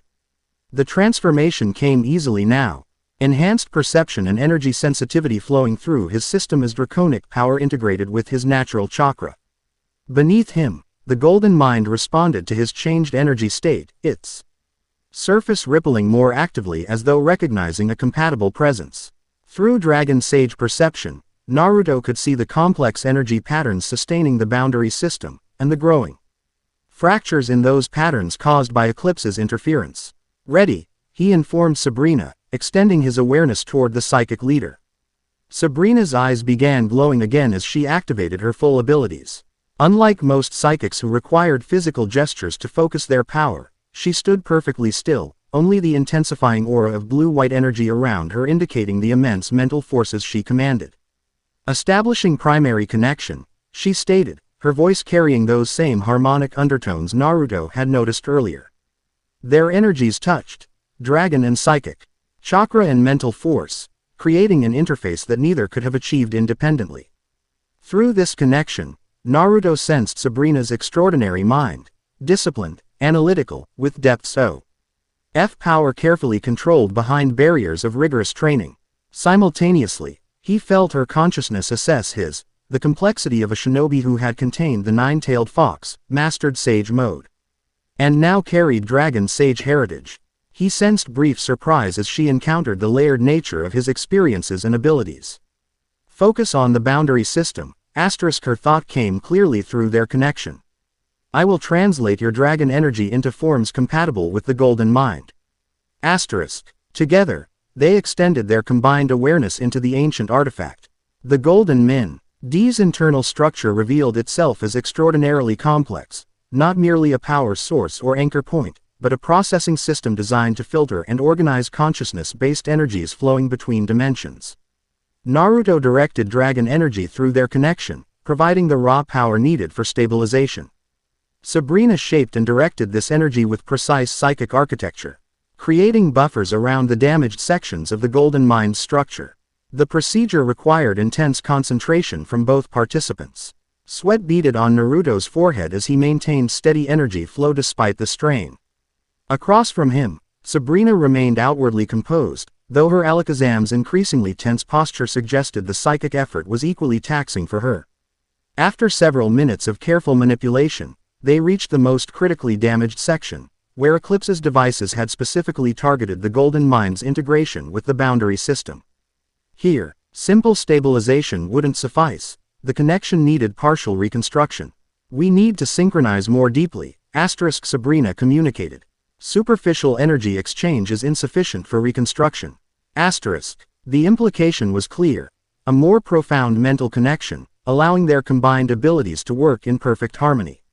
Such integration carried greater risks but offered the only viable solution to the complex damage. Proceed. Naruto agreed, adjusting his energy flow to accommodate deeper synchronization. Their consciousness boundaries partially dissolved, creating a hybrid awareness with access to both Dragon Sage knowledge and psychic discipline. Through this enhanced connection, they began reconstructing the damaged boundary interfaces with precision impossible for either working alone. As the repair progressed, something unexpected occurred. The Golden Mind, responding to their combined presence, activated dormant functions, systems unused since the original Dragon Sages and ancient psychics had constructed the boundary network. Images flooded their shared consciousness, historical records stored within the artifact itself. They witnessed the original creation of the boundary system, the catastrophic conflict that necessitated separation between worlds, and the sacrifices made to establish lasting stability. Most significantly, they saw Kurayami's true nature, not merely a destructive entity, but a living embodiment of dimensional entropy, a necessary counterbalance to creation energies that maintained cosmic equilibrium. The ancient sages hadn't simply imprisoned a destructive force, they had rebalanced a fundamental aspect of reality that had grown dangerously asymmetrical. This revelation carried profound implications for their current crisis. Eclipse wasn't merely risking destructive chaos by weakening the boundaries, they were disturbing cosmic balance established at the fundamental level of reality itself. The knowledge transfer lasted mere seconds in objective time but felt exponentially longer within their shared consciousness. As the Golden Mind completed its historical revelation, the stabilization process concluded simultaneously. The artifact's surface stopped rippling, settling into a steady golden glow that indicated temporary equilibrium had been achieved. Naruto and Sabrina disengaged their connection carefully, gradually separating the integrated energies to avoid psychic recoil. As their consciousnesses fully disentangled, both experienced momentary disorientation, the return to individual perception requiring neural adjustment after such profound synchronization. It's done, Sabrina stated, her voice returning to normal as her glowing eyes faded to their natural color.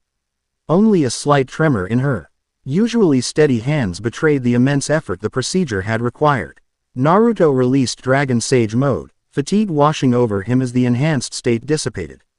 Stabilized, not repaired, he clarified, supporting himself against the chamber railing. The buffer will hold for perhaps 2 weeks before degradation resumes.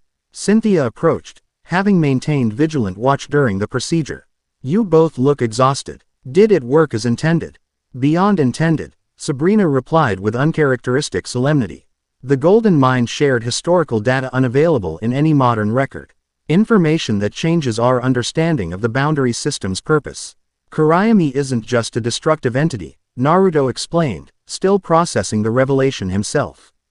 It's a fund, A mental force necessary for dimensional balance, but one that grew disproportionately powerful and required containment.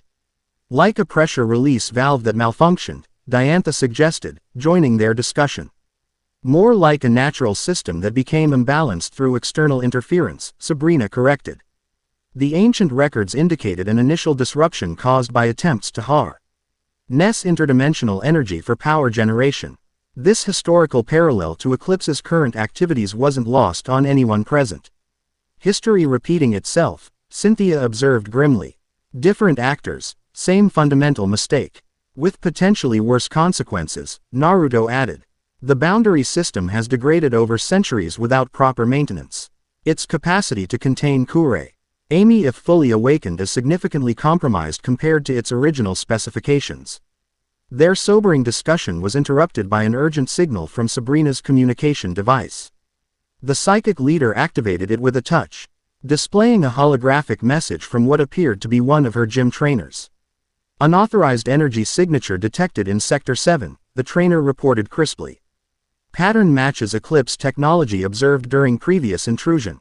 Security teams responding, but the signature is moving rapidly toward restricted archives.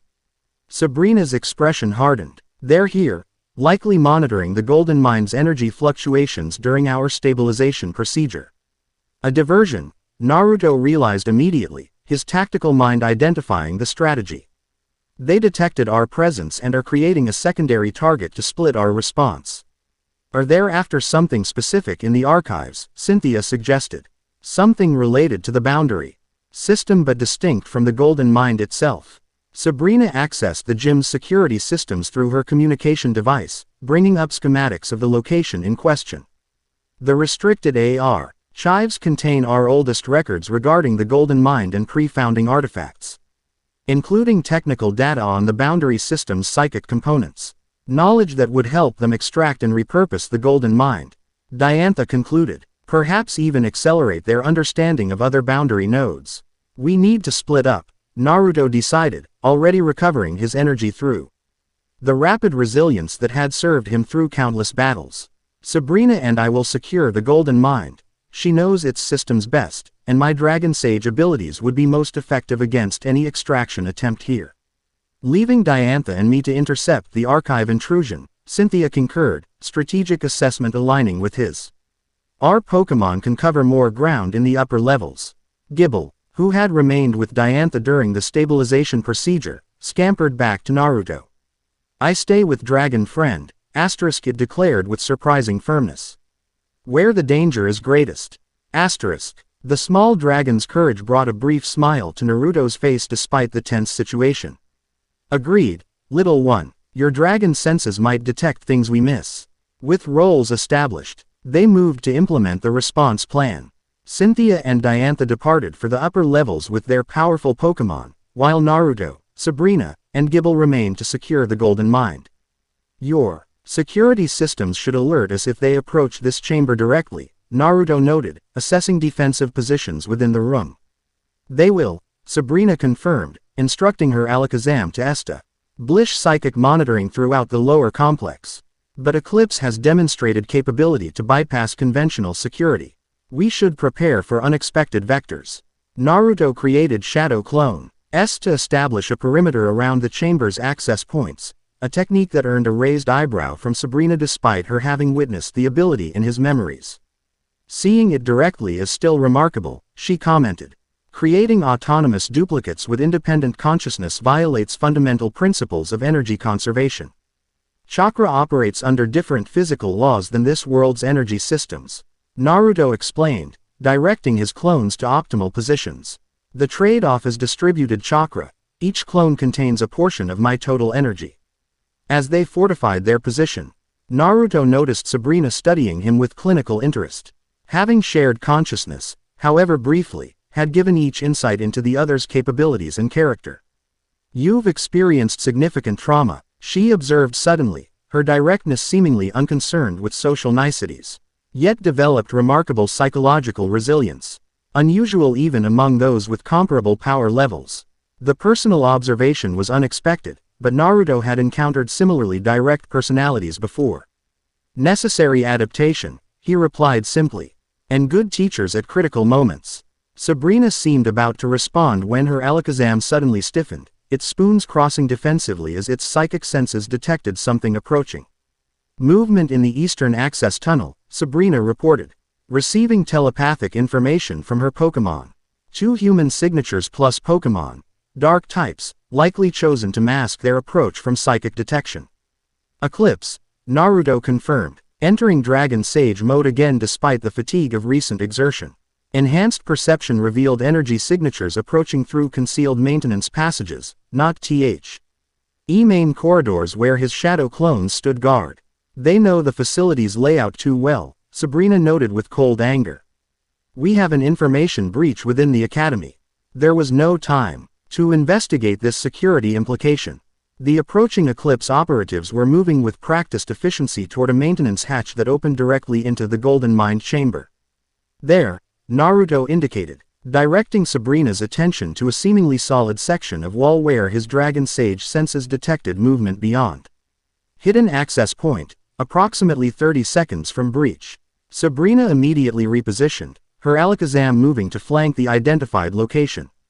Psychic terrain, she commanded quietly.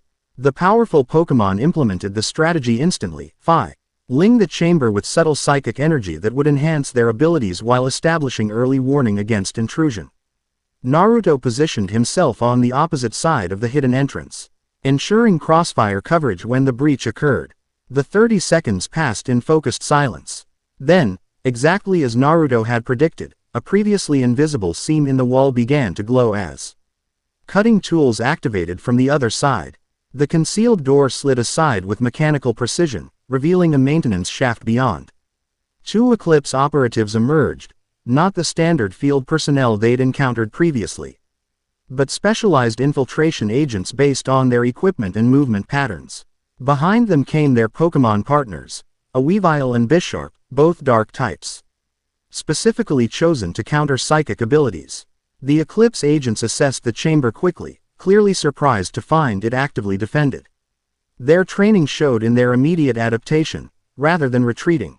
They shifted to an alternative extraction plan, releasing additional Pokémon and activating specialized equipment.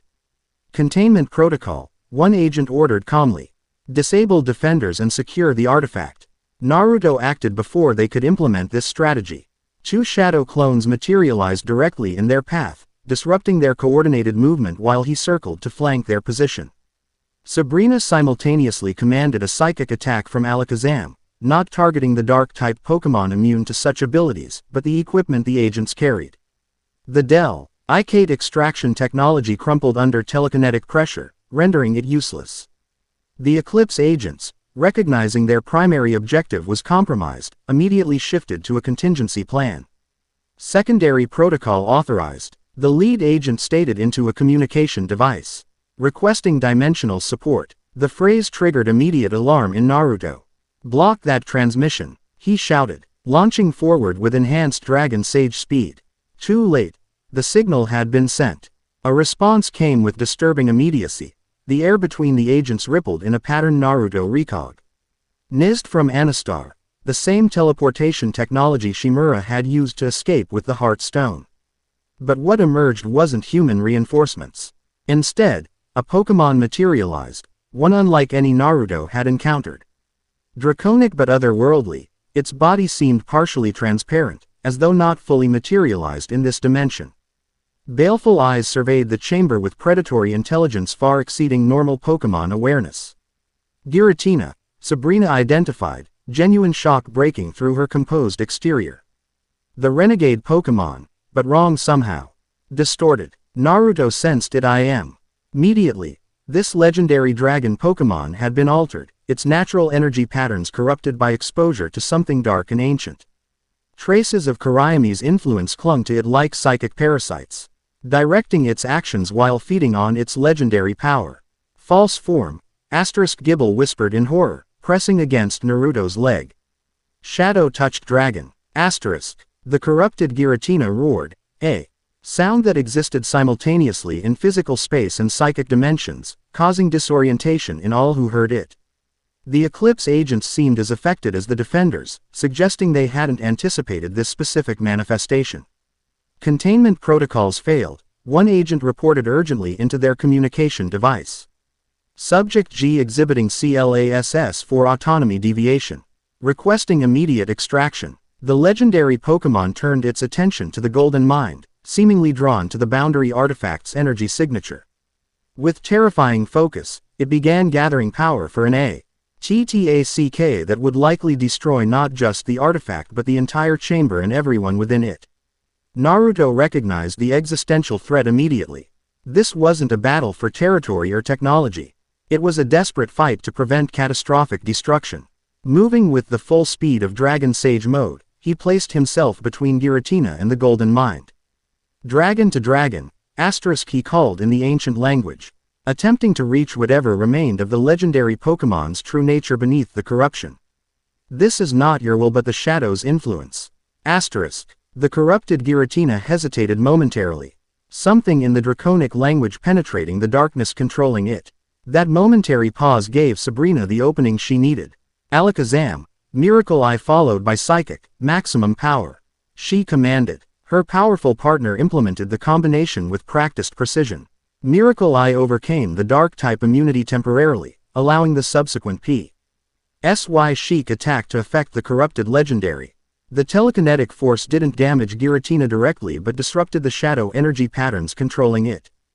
Building on this momentary advantage, Naruto formed a Rasengan infused with Dragon Sage energy, a modification of his signature technique developed through his awakened heritage. Rather than striking Giratina directly, he slammed the spiraling energy sphere into the ground beneath it, creating a shockwave that further destabilized the corruption patterns without harming the legendary Pokémon itself. We need to free it from Kurayami's influence, not defeat it. He called to Sabrina. The corruption is external, not integral. Understanding immediately, Sabrina synchronized her approach with his. As Naruto continued disrupting the shadow energy with precisely calibrated attacks, she directed Alakazam to implement psychic purification techniques, not attacking Giratina, but systematically dismantling the parasitic energy controlling it. The Eclipse agents, recognizing the battle had moved beyond their capabilities, attempted retreat through their entry point. Naruto's shadow clones intercepted them, efficiently disarming and restraining the intruders while his primary focus remained on the legendary Pokémon. Gradually, their combined efforts began showing results. The corruption surrounding Giratina flickered and weakened, its hold on the legendary Pokémon diminishing. With each disruption, more of Giratina's true consciousness resurfaced, fighting against the external control. In a final, desperate attempt to maintain its host, the shadow energy concentrated into a visible manifestation, a dark phantom temporarily separating from Giratina's form. This semi-independent corruption entity lashed out with concentrated malevolence, targeting the nearest power source, the Golden Mind. No, Sabrina shouted, recognizing the existential threat to the boundary artifact. Naruto reacted with instantaneous precision, intercepting the shadow manifestation with his own body. The contact sent agonizing cold through his system as the corruption attempted to transfer from Giratina to him, seeking a new host with substantial energy reserves. Drawing on his years of experience containing and eventually harmonizing with Kurama's chakra, Naruto implemented internal energy control techniques to isolate and neutralize the invading corruption. The spiral mark on his palm flared with brilliant light as Dragon Sage energy directly countered Kurayami's influence. For several seconds, the outcome remained uncertain, the corruption powerful but Naruto's resistance equally formidable. Then, with a sound like crystal shattering, the shadow energy dissipated, unable to establish control against his integrated defenses. Freed from corruption, Giratina stabilized into its natural form, still imposing and powerful, but no longer radiating malevolent intent. The legendary Pokémon regarded Naruto with ancient intelligence, recognition dawning in its otherworldly eyes. Dragon Sage, its mental voice reached him, deeper and more profound than any Pokémon communication he'd experienced previously. The boundaries thin, the Ancient One stirs. What was separated seeks reunion. We're working to restore the boundaries, Naruto replied in Draconic language.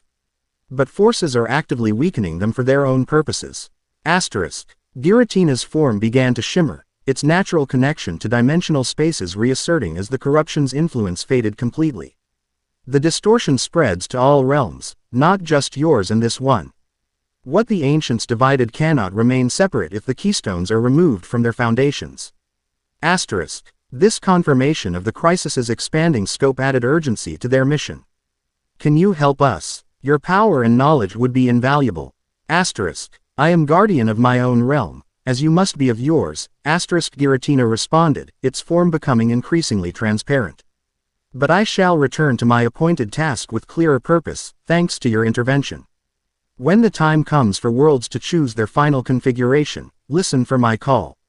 Asterisk. With those cryptic words, the legendary Pokémon faded from their dimension, returning to whatever realm it naturally inhabited. Its departure left a momentary vacuum in the chamber's energy field, a sudden absence of power that created an almost audible pop as air rushed to fill the void. The immediate crisis resolved, Naruto turned his attention to the captured Eclipse agents. Despite their specialized training, they seemed genuinely shaken by the legendary Pokémon's corruption and near-catastrophic loss of control. You didn't expect that outcome, he observed, studying their reactions.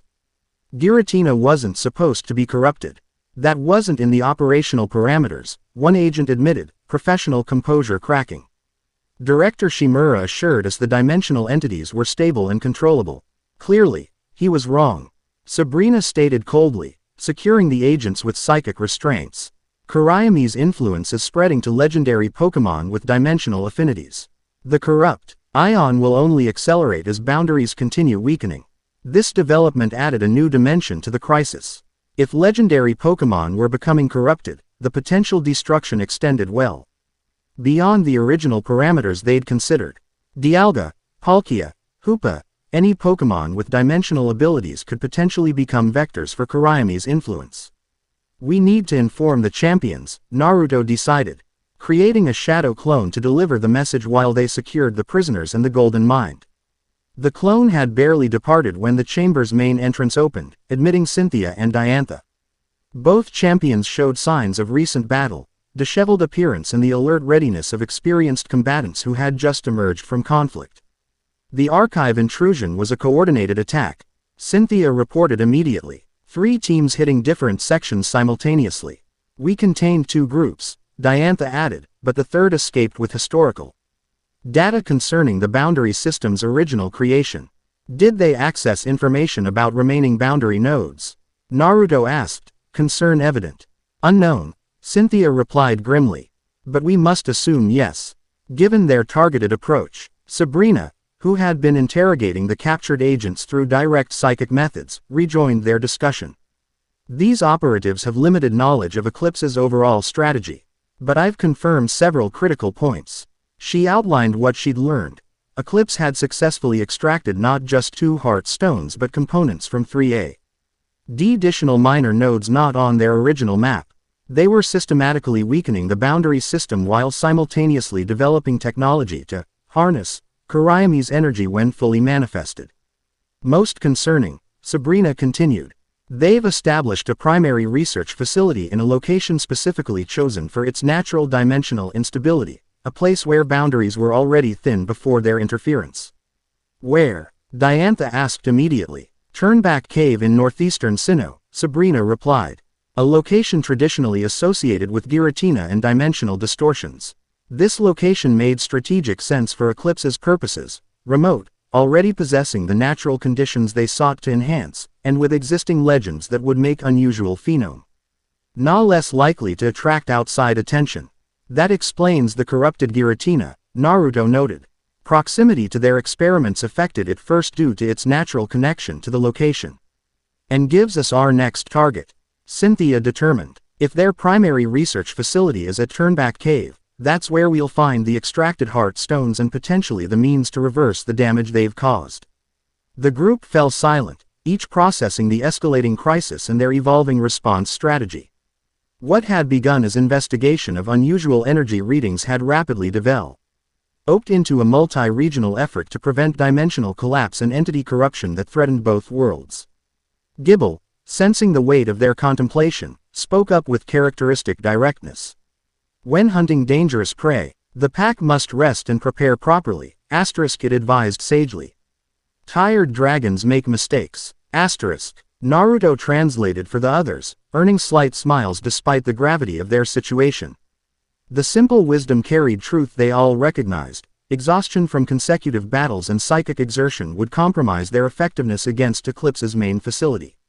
Your dragon friend is right, Sabrina acknowledged, displaying rare agreement with an external perspective. I propose we secure the Golden Mind with enhanced defenses, allow sufficient recovery time. Then approach Turnback Cave with full capabilities. Agreed, Diantha concurred. I'll contact the Pokémon League to arrange transportation to Send-Off Spring, the nearest accessible location to Turnback Cave. We can coordinate regional resources without revealing the full-dimensional aspects of the crisis. As they implemented this plan, establishing security protocols for the Gold Mind and processing the captured Eclipse agents, Naruto found himself momentarily apart from the group's activity. The encounter with corrupted Giratina had affected him more deeply than he'd initially realized, not physically, but conceptually. The legendary Pokémon's parting words echoed in his mind. When the time comes for worlds to choose their final configuration, listen for my call. The phrasing suggested possibilities beyond simple repair of the boundary system, implications that required careful consideration. Sabrina approached silently, her psychic sensitivity apparently detecting his troubled contemplation. You're considering alternatives to complete boundary restoration, she stated rather than asked, her direct manner unchanged despite their shared mental experience. I'm considering all possibilities, Naruto corrected carefully, including whether the original configuration remains optimal given how both worlds have evolved since the boundaries were established. Dangerous thinking, Sabrina observed. Though without judgment, systems established for protection often become constraints as conditions change. Exactly, Naruto agreed, surprised by her understanding. The dragon sages created the boundaries to address specific threats in their time. But thousands of years later, with different civilizations and capabilities in both worlds, the optimal solution might differ. Your perspective is surprisingly flexible for one recently granted guardian status, Sabrina noted. Most inheritors of ancient powers become immediately conservative, protecting systems simply because they exist. Naruto smiled slightly at this assessment.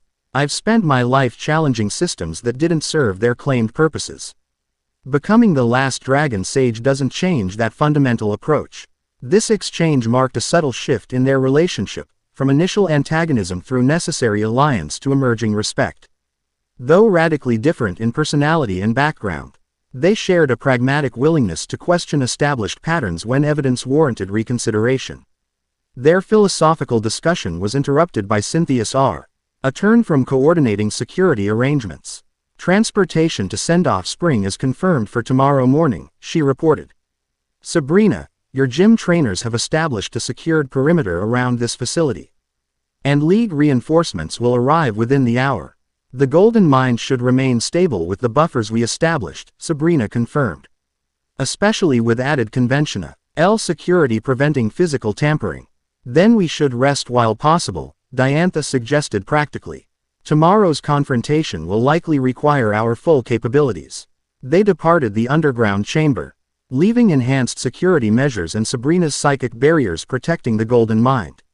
As they ascended to the gym's residential level, where guest quarters had been prepared, the group's dynamic had noticeably evolved. 4 powerful individuals from different backgrounds, gradually integrating their diverse capabilities into a more effective unit. Gibble, tired from Hiday's excitement but still alert enough to observe human interactions, commented quietly to Naruto as they settled into their assigned room. The seeing beyond eyes female watches you differently now. Asterisk it noted with surprising perception.